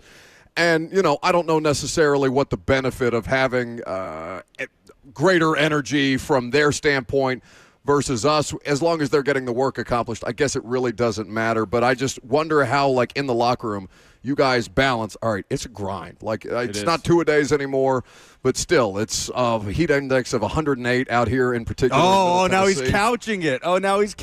Practice I'm was asking flat. the play. The practice was flat. No, I listen. I would now like all these excuses for practice. I being would flat. like to be impressed by the football team at some point before people start asking, why aren't you saying enough nice things about the team? If people aren't throwing hands, Brett, practice is flat. Well, as long as it's not at me like last year. No, I just think, it's tough in this heat. It's a grind. When you're in full pads every day, it's tough. But when you're down in Miami, I remember the 1 year Vrabel's first game was the longest game of the year. You're open in Miami. Oh, my God. Heat index was 110, 115 in the field. Tannehill beat you all that game. I don't remember. How could that was you? I just remember. Game lasted a week and a half. Yeah, I just remember in one of the breaks sitting down on a mower watching NFL football in between a break. Like, we're in the middle of an NFL like game. other and games. I'm just sitting here chilling on a mower watching football. But yeah, you play in some places and the heat index can be 110, 115. And so this is obviously good preparation. And I think if anything, it's hard physically, but it's really demanding mentally. And so it makes you stronger. Hopefully it makes you stronger mentally. And hopefully, you come out here and there needs to be a sense of urgency, right? Last year how they finished in the season that they had, I'd hope that they'd come out with urgency in understanding kind of what's at stake. Whether it's, Coach Callahan and, the job at stake potentially, whatever you want to talk about that. Sure. You can have segments on that. And then, like I said, I think I've talked to a couple people about Cam Ward. Like, the last thing he wants is to come in and then all of a sudden have to worry about potentially a head coach getting fired. And now you're starting the whole Trevor Lawrence type situation where, okay, now I have another coach this year and another offense to learn. And it just becomes this cycle that a lot of guys, unfortunately, just can't get out of. Well, and you saw what that looks like up close and personal throughout the course of your time here. It's tough. It's just tough to – not everybody has the luxury of having a Tom Brady, Bill Belichick, Josh McDaniels, or, Patrick Mahomes and Andy Reid, right, having the same consistency over and over again. That's hard to find in the NFL. You get Lamar Jackson and Jim Harbaugh. And, yeah, they've exchanged offensive coordinators, but it's pretty much stayed the same. Yeah. And so, I think there needs to be a sense of urgency of what's at stake this year, not only to get better as a football team, but when you're talking about, jobs on the line, that puts food on your table. That provides for a lot of things in life. And there just needs to be a sense of urgency. And that starts with up top from the head coach. And then obviously to your captains and your veteran players. How much does that ramp up with joint practices? Like, how much does the level have to go up when you're going up it has against to go up another because you're going against new blood, right? And out here it's tough because the offense might be working on something one day and the defense is working on something different, and one's going to look ugly, the other one's going to look great. And you might have some days where it's just like, this is blah, right? And it just depends on what they're working on, kind of what Coach Callahan is throwing the kitchen sink at Cam and the offense and to see how they can handle it. And so sometimes practices out here are kind of like, you know? Yeah. That's probably the best way to put it. It just kind of looks blah, right? But when you go against another team, you're going against guys that are – it just ramps up to a whole new level. And so you have – you know, I remember I think it was 2016 we were practicing against Carolina, and we were trying to look at, for punt team, who were our two wings going to be. And, you know, Coach Ackerman, you know, Hoffman – they talked to the coordinator for Carolina and said, look, I want you to bring the heat on our wings. We need to see who can do it and who can't. And so the coaches are going to talk. You know, you're going down there with Todd Bowles, right?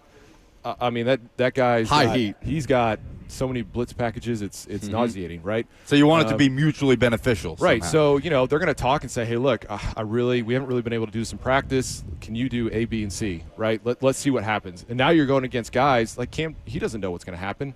You know, I mean, the other day, Cody Barton picked off Cam, and it was the same play that was the day prior. Yeah. So this is the same play. Like, these guys are running. There it is. I see it. It looks just like it did yesterday. I mean, they're running 70, 80 plays of practice, and of course they're going to start looking the same at some point. And so when you get to a different team, you know, you're practicing against Tampa, Atlanta, right? It's a totally different ball game because you're going against guys that you don't know what they're going to do, and it's a really, really good challenge. Well, and I guess maybe, again, why we're grateful for Brett Kern being here to help make us smarter. If I'd have used urgency, Lucas, instead of the word energy, that's probably more what I'm trying to get to. Like, this is the worst team in football last year. I want to see everyone, every play, every practice moving around like they are going to lose their job, because nobody should be safe other than the guy that just got drafted number 1 overall. And even he is probably feeling some level of insecurity the way that Brett described, even if he's not showing it externally, because people's jobs are now depending on him. Yeah, I'm not saying it's unfair criticism. I guess it's just for urgency is a better word. Yeah, urgency should create energy. Yes. Yeah. Right. Yeah. Yeah. And so I think that's what, in order to see the energy, there needs to be a sense of urgency.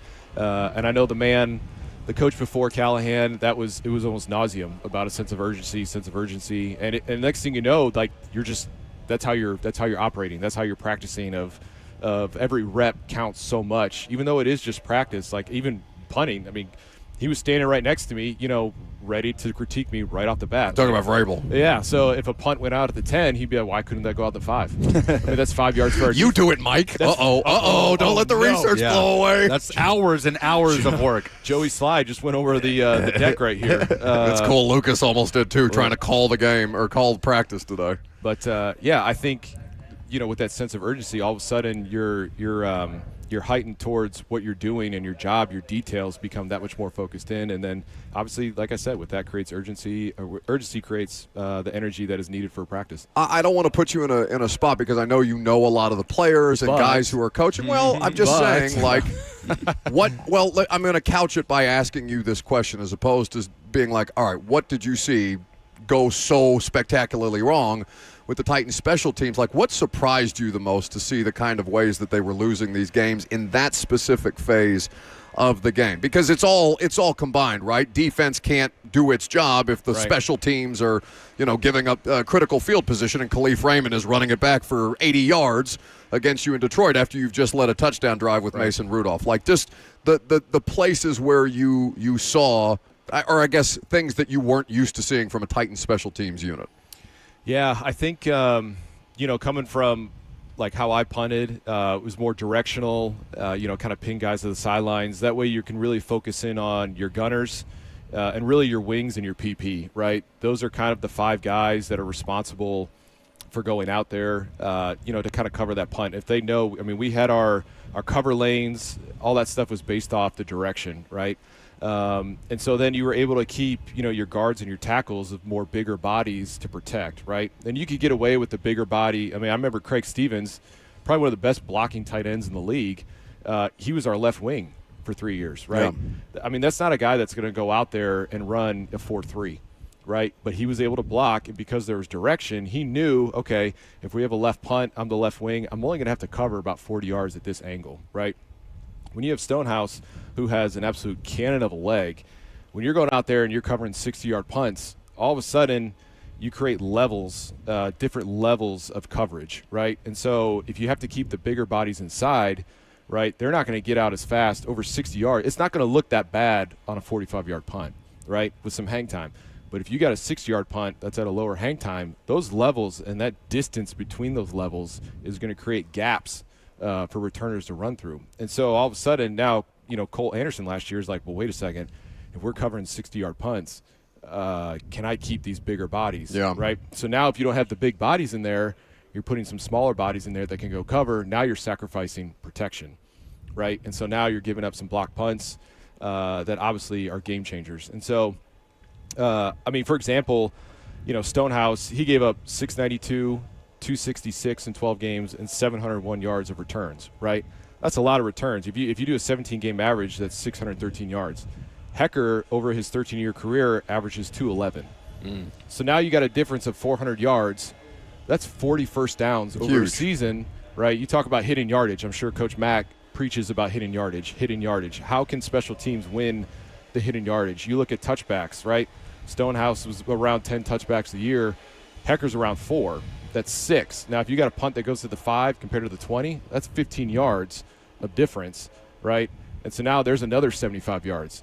So just alone in changing your style of punting to what Stonehouse did to now what Hekker does, you're looking at potentially over a season changing 45 to 50 first downs for your defense, which that's huge. Imagine if you could say, hey, Cam, we're going to give you 50 free first downs this year.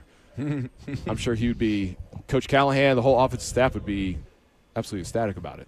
And that's just one phase of the game. One phase. You got to win 2 out of the 3, and if one is not consistently winning, that's putting a lot of pressure on your defense and your offense to try to win their phase. Well, I know you know these guys that we're getting ready to talk about, and if you didn't, you brought your own research to make sure that you did. I did. By the way, where did Stonehouse land again? Miami. With Ackerman. Ackerman's down there. Did they try to get you? To punt? To go down there and coach. Yeah, to help out a little bit. Or, advisory role, whatever that might be. So Ackerman's the special teams coordinator. Yeah, now. he's the guy. Yeah. Yep. Yeah. It's awesome. But some coaches like, when Shane Leckler was in Oakland and he led the league in gross and net every year, well, they'd go out and draft a guy that could run a 4.2 and a 4.3. Hey, go cover these 60-yard punts, right? Some guys like that. Some guys like that's how you flip field position. But knowing Bones, being with Hekker and how he punts, and then when he was in Dallas with Anger's more of a directional guy with hang time, not a lot of return yard. Johnny Hekker, 2021, he gave up 63 yards total. Yeah. Insane. That is insanity. Insanity. So that's, when you get Johnny, obviously a guy in year 13 that can hit his spots, especially plus 50s, limited touchbacks. You're talking about a guy that, the ball's on the 50, you put a trash can on the 5. He's probably going to be able to hit it most of the times, right? And so that level of accuracy and touch, if you got a team, you're having a team start on the 5 compared to the 20. That's huge.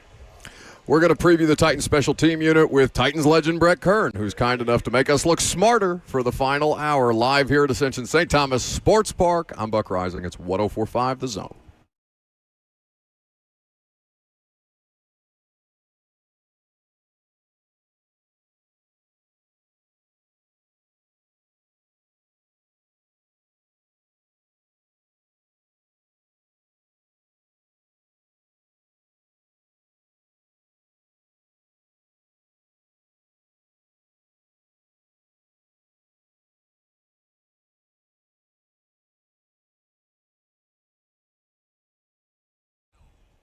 Are you interested in wealth management that's designed to protect, maintain, and expand your financial portfolio? Trajan Wealth understands the importance of tactical investments. We're talking tactics with Brett Kern. Tactical investments are critical to making sure that you have that financial security that everybody just wants in their life, and tailored insights for growth in line with your level of risk tolerance. The fiduciary advisors at Trajan Wealth understand that no 2 retirement plans are the same. They offer guidance on a variety of financial objectives, including ways to earn higher potential returns and tax concerns. Let Trajan Wealth help you develop a plan that will meet your financial goals. Call them today, 615-270-5000. That's 615-270-5000, or visit them online at TrajanWealth.com. Advisory services offered through Trajan Wealth, LLC, an SEC-registered investment advisor. This is a paid advertisement.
Welcome back to the show, fueled by Hattie B's Hot Chicken, the best hot chicken in the world. Brett Kern has lent us his time and his talents to make sure that this show sounds less stupid than it normally does. What are you doing letting Bryce listen to this garbage? I don't know. It's Oh, good. no. It's good for him. It's good for him. Lucas can adjust his levels here. It's good for him. Yeah, I don't know if that's how I would describe it. I don't even know what to do with this thing. Oh, no. Oh, no. It's all right. I think we're good. We'll get him squared away. We got you? Is this better? Yeah. It's better. Okay. It's much better. I don't know if I would describe anything that we do for 3 hours a day as being good for Bryce Kern. Our producers left to feed the less fortunate, Which means smoke a cigarette. Both of them gone. Yeah, they very quick to abandon ship once they think somebody's here to babysit us, which is now unfortunately your job because we are going to preview the Titans special teams unit. So out with Ryan Stonehouse, in with Johnny Hekker. Let's start with the man's area of expertise. Yes. Titans legend Brett Kern, the punting situation for Johnny Hekker coming in at an advanced stage, but he's a 4-time All-Pro. He has been an excellent player across his very, very long career. A weird stint in Carolina most recently, which just kind of feel like, it's one of those things where you're playing a trivia game and be like, do you know where X player is now? I would not have had him as a Carolina Panther last season. But what do you know about Johnny Hekker? Because I know obviously you guys are almost parallel with your career timeline there. Yeah, I mean, he's obviously a big guy. We talked about him earlier, but he's a guy that's just directional punting, which is something that he's really, really good at. And so for him to be able to hit the spots, going left, going right, he's got a bunch of tools in the tool bag, different types of punts for, depending on different type of returners that are back there. And so he's got a lot of weapons that he can use, and he's one of those guys that rarely outkicks his coverage. Which is important. You can get away with that a little bit, maybe depending on who you're going against. But I think we talked about earlier just the yardage and just return yards and the difference between Stonehouse and Johnny and so I think having somebody that his career average net is 42.8, which is that's amazing over a 13-year career. You know your career average? I don't. Okay. We can probably find that for you. I didn't know that Hekker, I'm just now seeing, has the longest punt in Super Bowl history. Yeah, and it was one. It's kind of like a junk ball. Is it the one the Rams won or lost? No, it's the one they lost. He is a Super Bowl champion from the Bengals game, but the 13-3 loss to the Pats. It was just kind of this junk ball, right? And it was one of those like him, Sam Cook in Baltimore. You make it look like you're punting right, and you kind of switch your drop around, and it's like a low liner to the left, which is really hard for a returner to get to, and it's got some spin on it. And so if a returner, somebody that's directional, and they know, like, hey, this guy's going right, and he's consistently going right, they'll start cheating. So instead of playing somebody on the right hash, they might drift over to the right numbers, right? And so now all of a sudden, now you got a guy that has to run 40 yards across the field to catch a low liner that's got some sauce on it. And I just remember that thing was knuckling. It hit, probably rolled another 15, and what was it, 65? 65. Yeah. That's crazy. So, but yeah, and the other thing too about Johnny is, he was recruited as a quarterback to Oregon State. Yeah. And so I think he's 15 of 26 or 15 of 27 or something like that. So I think that's a big reason why McVay liked him so much. Yeah. Well, the element that you have, like if a jammer is going to play off and it's 4th and 5, all you got to do is run a little simple hitch, right? And my goodness. And the amount of fakes that he ran just running that simple route is unbelievable. And it gains a first down. I mean, that thing is right on the numbers right there. And then if you got a guy that, they're thinking they're punting, then that jammer releases and his back is to the ball. There were a couple times where, he'd throw it to the outside guy, and the jammer's not even looking. And so now it becomes, what was a 6-yard pass turns into a 20, 30-yard play. Huge. And so you have that element too, which I know Bones, he's got a lot of tricks up his sleeve too. And when you have somebody back there that can, throw the ball, and in essence, now you're saying, okay, defense, do you really want to rush this? Because we have this and this that we can do to you. So now all of a sudden there's less of a tendency to see a rush because now you're trying to protect a fake. And Bones had almost a decade of working with Hekker. Yeah, long time. So that's great relationship. And that's, the NFL, you know how it is. Like, you want your guy. Somebody that you don't have to worry about, somebody that you're comfortable with. They speak the same language, and that's why Johnny's here. Where should we set the over-under for fakes this year on the Titans? I'm going to say 3. 3.5? Let's say 3.5. I'll go under. fake field goals and or punts. Fake field goals are a lot harder. Clearly, by my attempt Oh, against the Tampa Bay, Devin White play. I thought you broke your jaw. Still have some neck issues from that. Buddy. Is that your only fake field goal attempt that you were involved in? It was my only and my last.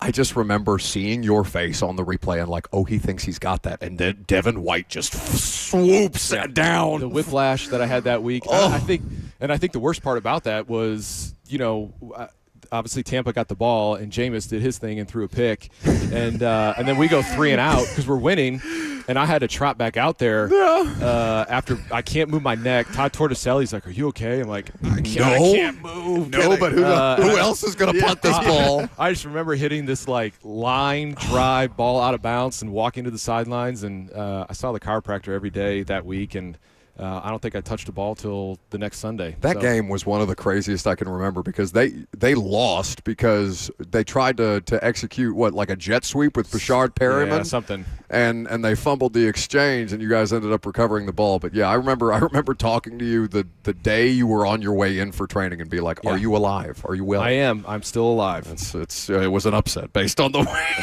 Devin White hit you. So let's talk about Bones.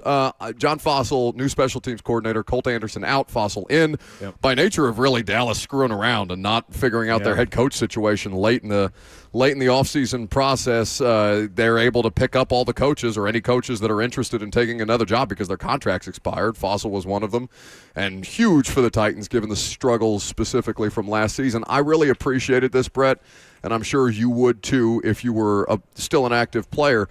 The idea that we talked to him about how much Titans special teams do you watch from 2024. And he said, really not a lot because I'm not trying to hold anything against those guys. Doesn't need to. Working in a scheme that's not my scheme. So I'm trying to come in with as unbiased a position as humanly possible.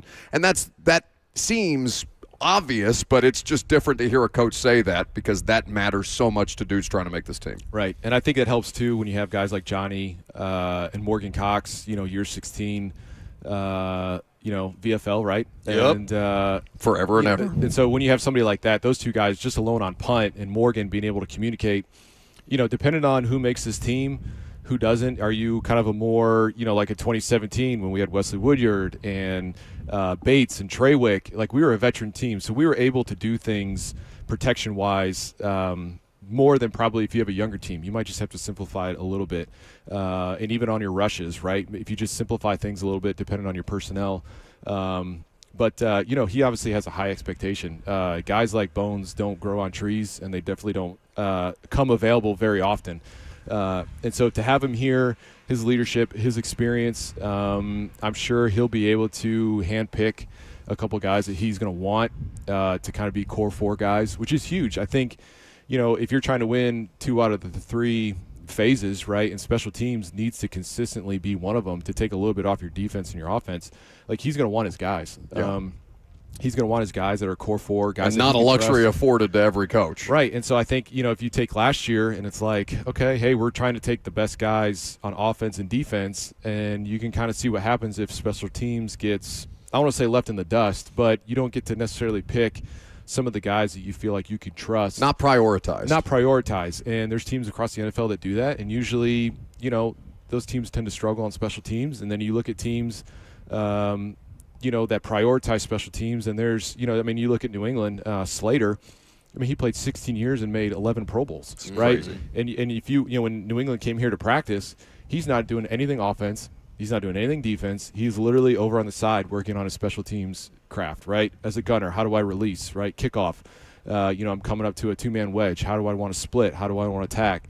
All this stuff. And so New England obviously prioritized special teams, and they've always had a really solid special teams unit. And so I think it's important for Bones to be able to pick some of his guys that he wants. You look at somebody like Mullins versus Chestnut, right? You have your third running back situation here. Mullins, obviously a draft pick. Played linebacker, running back, but that's something that you want. You want a running back who knows how to protect, but yet has linebacker instincts and knowing how to tackle. Sometimes you get those receivers out here, and it's like they're great at, like Nick Westbrook-Akine, great at downing punts. He had great hands. I asked for him to be that left gunner for plus 50 punts, right? But then sometimes you get these guys, wide receivers, maybe running backs, tight ends, where their tackling ability just isn't the best, right? But they can figure it out. They'll still go do it. So I think it's just important for Bones to be able to get, if he can get 3 or 4 guys that he knows can be core 4 guys and leaders on special teams to go along with somebody like Morgan and Johnny, I think it'll be huge for him. Well, that just has to be such a sigh of relief for the guys in the locker room who are responsible for making from a player standpoint, because you want to make sure that you have as much continuity around you as anybody, whether it's an offensive line unit or a linebacker core or something like that. That has to give these guys, Hekker and Morgan Cox and Joey Slye, just a different degree of confidence than your average NFL special teams unit, because your coach is going to be has the platform essentially to stand on and the expertise to stand on to be like, no, we're keeping these players rather than prioritizing maybe a better tight end because he may play 20 offensive snaps. And the other thing too, I think it helps the offense, in Cam, you reserve the right to punt. That's okay, especially if you have a punt unit that can go out there and execute and flip the field, not give up big returns. That takes a little bit off the offense, whereas you put a little more pressure on the offense when the punt unit's kind of are we going to give up a big return? Is this are we going to get a punt blocked? And so that creates a little bit more angst on offense, you know what I'm saying? And so I think if you have a solid special teams unit, especially in your coverage units, your kickoff and your punt unit, really as a return unit, your punt return and your kickoff return, it's really just get the ball back into your possession so that the offense can go work, right? If you can squeeze out, if you can average 10 yards, if you can average a first down on punt returns, great. You're giving your offense a free first down. So, but I think the coverage units are extremely important, and I think Bones is obviously the guy to help lead that. We're previewing the Titans special teams unit with Titans ace special teamer for a long time, Brett Kern, kind enough to hang out with us here at Ascension St. Thomas Sports Park. And we haven't gotten to the kicker yet. That's the one thing the Titans did not struggle with last year on special teams. Yeah. Nick Folk was fantastic for the last 2 years. We were talking about the numbers yesterday, 50 of 52. That's insane. Turning 41 this season. Jets just scooped him up. Yep. And Titans bring in Joey Slye. How different are they in terms of just how they handle their craft, their strengths, their weaknesses, and why to you is Joey Slye an attractive kicker for a special teams coordinator like John Bossel? Yeah, I think Joey, you saw what he did Saturday at practice. That's a 66-yarder. That's a quarter of the way up the uprights. Yeah, that's good from 70. That's wild, right? And so if you have to end of the half. And this is what you kind of see the Chiefs do so well, right? Because they have Harrison Butker, who's a phenomenal kicker, right? Especially for being able to kick an Arrowhead, which is probably one of the toughest places to kick. What is the toughest place to kick? Anywhere above the Mason-Dixon line. Okay. Really? Is that same for punting? Yes. AFC North, you got generally, all of it? You got Chicago, you got Buffalo, New England, Pittsburgh, Cincinnati can be, depending on the wind coming off the mighty Ohio River. Yeah, there's definitely some tough places to kick, but to have that ability, end of the half drive, end of game drive, if you get a touchback, you start on the 25, and you tell Cam, hey, look, man, you really only need to get us 25, 30 yards, right? That's huge, right? That's a really good luxury to have, and so obviously with Nick, his percentages over the last 2 years going 50-52, that's pretty amazing. I think Joey's about 82% career kicker. In New England last year, that's not an easy place to kick, right? And so you kind of have to take, I always used to take things with a grain of salt of if a guy's punting and kicking in Buffalo, what are his stats compared to somebody that's punting in New Orleans, right? Where you get to punt in New Orleans, you get to punt in Tampa, Carolina, and then Atlanta. That's a pretty generous, even the AFC South with getting Indianapolis indoors sometimes. At Houston, hopefully you get it early in the year. Where it's hot, where they have to close it, or there's just some, over 15% chance of rain and they have to close it. So AFC South's a great division to kick in. And so I think with Joey and his leg and his ability to hit an extremely long field goal, obviously longer than most, I think that's huge for him. I think that's a really good asset to have, and I think that takes a little bit off of the pressure on the offense. When you have that kind of a drive where you only need 25, 30 yards, right? Or you can go out there and say, hey man, we need a 62-yarder. Yeah, coach, I got it. I hit a 61 2 years ago, 63 last year. So obviously he can do it, and and he's younger, right? I mean, Nick Folk's what, 40, 41? Will be 41. In November, he turns 41. Right, and Joey's, I think, still in his 20s. Yeah, late 29, 20s, I think. Right, and so obviously you got the age difference there. That beard makes him look 10 years older. I know, but if he dyes that thing white, you got a little Santa Claus thing going on. like a Viking Well, situation. it used to be Lawan. I think this one's a little shorter, but they could probably prop him up as locker room Santa Claus. What is the height of Santa Claus? Nobody really knows. I think it's subject to your imagination. Imagination, that's right. So I do think having Joey and that ability to hit a really long field goal is a luxury that Bones has been used to in Dallas, I think it's a good asset to have. Everybody knows that Morgan Cox is great. Yeah, great's an understatement. Why is he one of the best to ever do it? And how do I get my future son to be a career long snapper that way? That's a great question. Start having him do things upside down. As a snapper, you're doing your job upside down, right? You're looking between your legs for what you do.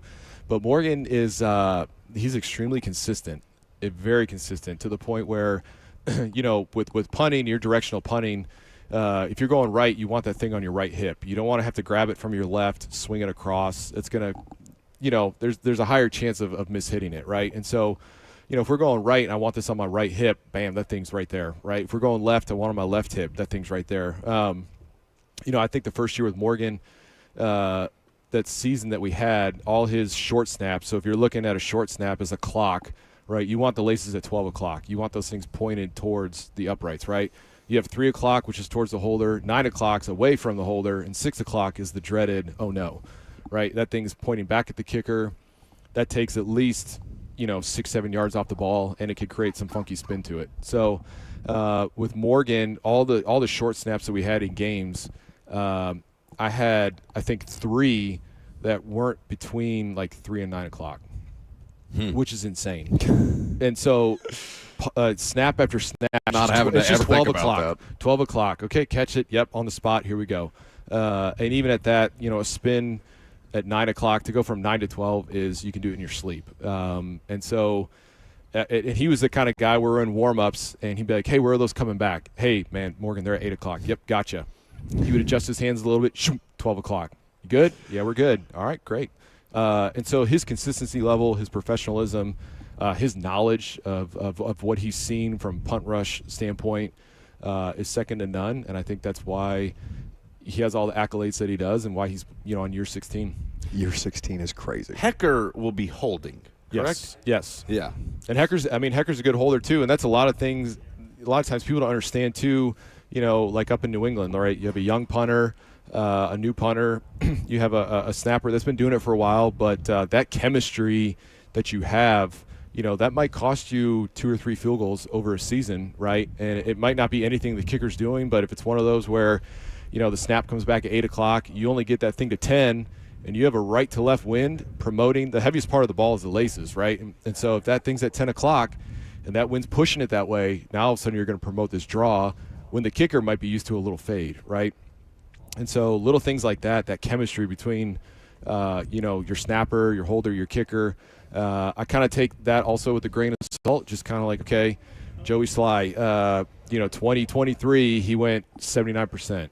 Okay, well, they had a rookie punter, so that's his first year holding, right? There's a lot that goes along with that, right? Just the minute details of little things, especially when you're kicking in a place. Washington, not a terrible place to kick, but when that wind gets going, it swirls pretty bad in there. And so, you kind of take that, like, okay, he had a rookie holder. Where was his snapper? Okay, he had a young snapper, right? Compared to Morgan, where, like I said, he's snapping at 8 o'clock in warm-ups, makes one little adjustment, and now it's 12 o'clock. Yeah. And so now it becomes more of a seamless, and I think, back when Suckup, I think he hit the NFL record for most field goals hit under 50 is like 48 in a row. It was disgusting. It was like a 3-year streak. Yeah, the chemistry that I had with Bo, Brinkley, myself, and Ryan, it was just we almost had it, didn't even have to think about it. It was just, it went out there and, yep, ding, down, boom, gone. It was so good they made T-shirts, Tennessee Tripod, baby. There is an important question that I think we should ask Brett Kern on something Robert claimed the other day about the return game that I think Brett is obviously uniquely. I can't wait to test positioned Robert to Walsh's football knowledge against Titans legend Brett Kern, who's kind enough to babysit us for one more segment at the end of the show. Last call for phone calls if you got them, 615-737-1037. 104.5 live from Ascension St. Thomas Sports Park. I'm Buck Rising. It's 104.5 The Zone.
Introducing Premier Generators, one of the newest partners here on the show and here to help you to make sure that you don't experience any issues if your power goes out. A lot of people's power went down yesterday. Heavy storms in the Middle Tennessee area. Now in Nashville, the largest certified Generac dealer in Tennessee is Premier Generators. When power outages strike, protect your family with a top-tier generator. Expertly installed by local specialists, Premier Generators dedicates itself solely to generators, offering unmatched expertise. Plus, enjoy peace of mind with an extended 10-year warranty.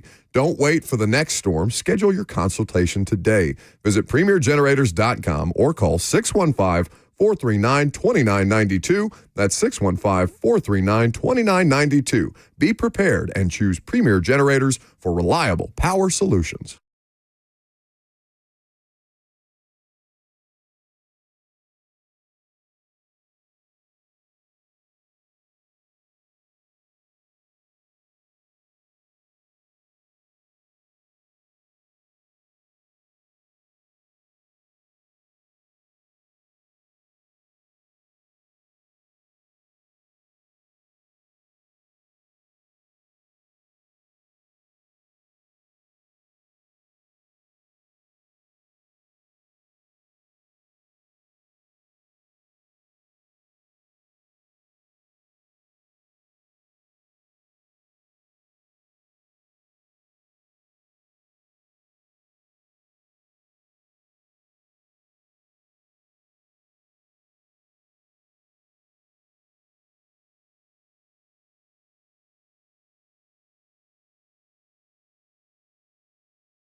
I know y'all like that Traylon Burks.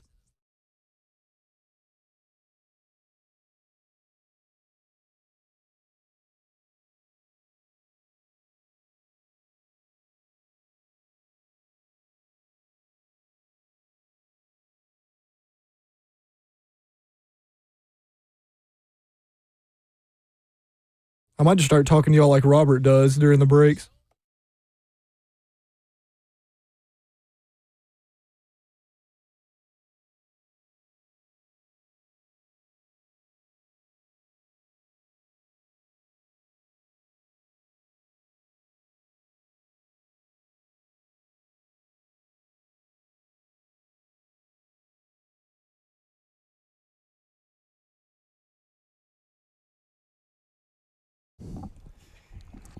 Welcome back to the show, fueled by Hattie B's Hot Chicken, the best hot chicken in the world. The best punter in the world is Brett Kern, as far as I'm concerned.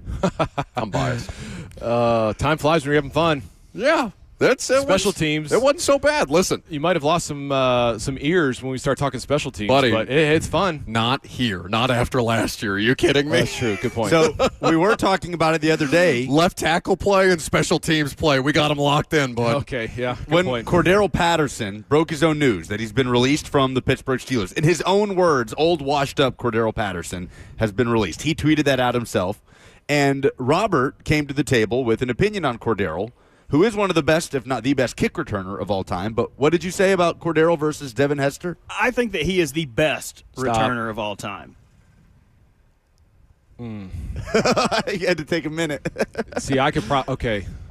It's like 19 touchdowns with Devin Hester to 9 with Cordero, but all of Cordero's are kick returns. None are punt return touchdowns. I think 14 of Devin Hester's are punt returns. So then do we have to try to say, is he the best kickoff returner of all time or the best punt returner of all time? I was arguing, and you are in uniquely a better spot to answer this than I would be. I think returning a kickoff for a touchdown is infinitely harder than returning a punt for a touchdown. It is now. Yeah, definitely now. Now with the new rule changes, I think it's a lot harder to return now. So here's the thing about Devin Hester, and I'm not going to take anything away from him because I've had to punt against him, and I've lost sleep over having to punt against him. Hell yeah. All of his punt returns came off balls over 50 yards. So Devin Hester is one of those guys where if you out-kick your coverage, you're toast because he's a very gain speed, and he is going to hit a hole so fast that, I mean, you're not going to be able to arm tackle him. And so he was very effective that way. To me, one of the best punt returners, if not the best, was Darren Sproles. Because Darren Sproles had the straight line speed to get through those arm tackles, but you could put this ball on the sidelines and he can get out of a phone booth. And the next thing you know is like, yep, we got him pinned up, and then all of a sudden he's bouncing the return and it's a 30-yard return. And you're thinking, I just hit the best punt on the sidelines with hang time. Our gunners were there, and he got out of the phone booth. But yeah, I think Cordell, from a kickoff standpoint, I don't think I disagree with you that he's probably the best kickoff returner of all time. Now, that's the thing. The returner as a whole, like kickoff return is so much different than punt return. But yeah, I mean, that's fair. Oh my God, validation. So they have to be judged differently to you. To me, they have to be judged differently. Correct. Is he a Hall of Famer to you, Cordero Patterson? They don't. I mean, the special teams Hall We're of Fame. We're going to really drag the sports talk radio into you today. Is he a Hall of Famer, Brett Kern? Tell me. We talked about that last time, though, with like Ray Guy going in. Like, who's the next punter that's going to go in? They're going to wait forever. But the hard part, like, if you look at Ray Guy and his stats now, like, and that's hard. Like, that's just a whole generational thing. Like, at the time, Ray Guy's stats were unbelievable. Like, if you compare his stats now, like, Ray Guy wouldn't be on a team for a year, just statistically, right? And so that's hard. Like, at the time, Ray Guy, yeah, he deserves to be in the Hall of Fame. I just think they don't want to put guys – if they do the Hall of Fame for special teams, it should be down the hallway, past the bathrooms, in our own little room, right? Just the own little special teams room, right? Where you get guys like past the bathrooms. Yeah, Adam Vinatieri's in there. You know, Ray Guy. I think honestly, I think somebody like Johnny, with the career that he's had, and how many All Pros he's had, and Pro Bowls, and what he's been able to do. Somebody like Logan Cook in Jacksonville, like the trajectory that he's on, and how he's punting. And there's some great kickers, right? I mean, Justin Tucker and Harrison Butker, right? But they're just not going to let anybody in, and so I think it's really hard. Devin Hester was special because he had kick returns and punt returns, and when he did them, in a Super Bowl, and the time of them was absolutely huge too. That goes a long way. Don't look at me like that. It's your segment. You have your notebook? Quickly, Kirby's 5 practice observations. No, it's the 5 things I learned at camp Look today. At that That's what it's over there. called. We figured we haven't wasted enough of Brett Kern's time. We figured we squeeze a Kirby Allen Kirby segment in here too. What do you got, Kirby? 5 things. I'm going to start off like this. This is the second day in pads, and the intensity level in the O-line or the lines on both sides of the ball have definitely increased. They're taking care of business out there. It looks really good, and that leads me right into noticeable improvement with the O-line, opening up holes for the running game. We've got talent in the running in the backfield. For a while, as long as they can stay healthy. And then, let's see what else I got here. Quarterback, Cam Ward. People, relax. This is the 5th damn practice, 2 days in pads. We'll wait and see. Relax. Relax. RELAX. Relax. Have a Pepsi. That might be the only Aaron Rodgers quote I ever use in my life. And then finally, this year's camp is running like I've been out here since 05. The organization here, hats off. Everything runs as smooth as silk. Their timing, they're going from station to station. They're taking care of us, the fans, and everything else. This is literally, and it's our 4th time out here so far this year, not counting Saturday at Nissan. How many camps have you done? I just said since, that's what, 20. Just ignore him, Kirby. 20, I didn't hear. My bad, Kirby. But yeah, and I'm not ripping organizations from the past. Rip them. Things have evolved, but they've got it down to a science right now, at least taking care of us and what I'm witnessing, and that's all that matters. All the way down to the chocolate-covered almonds. Yeah. It was a little melted. It was a little melted. They were melted. Room for improvement. That's all I got. I think we should do some quick polls. Rapid-fire polls, Ross. Let's go.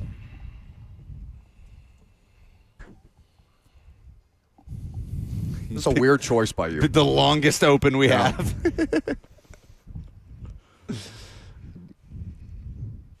This is great. Is it?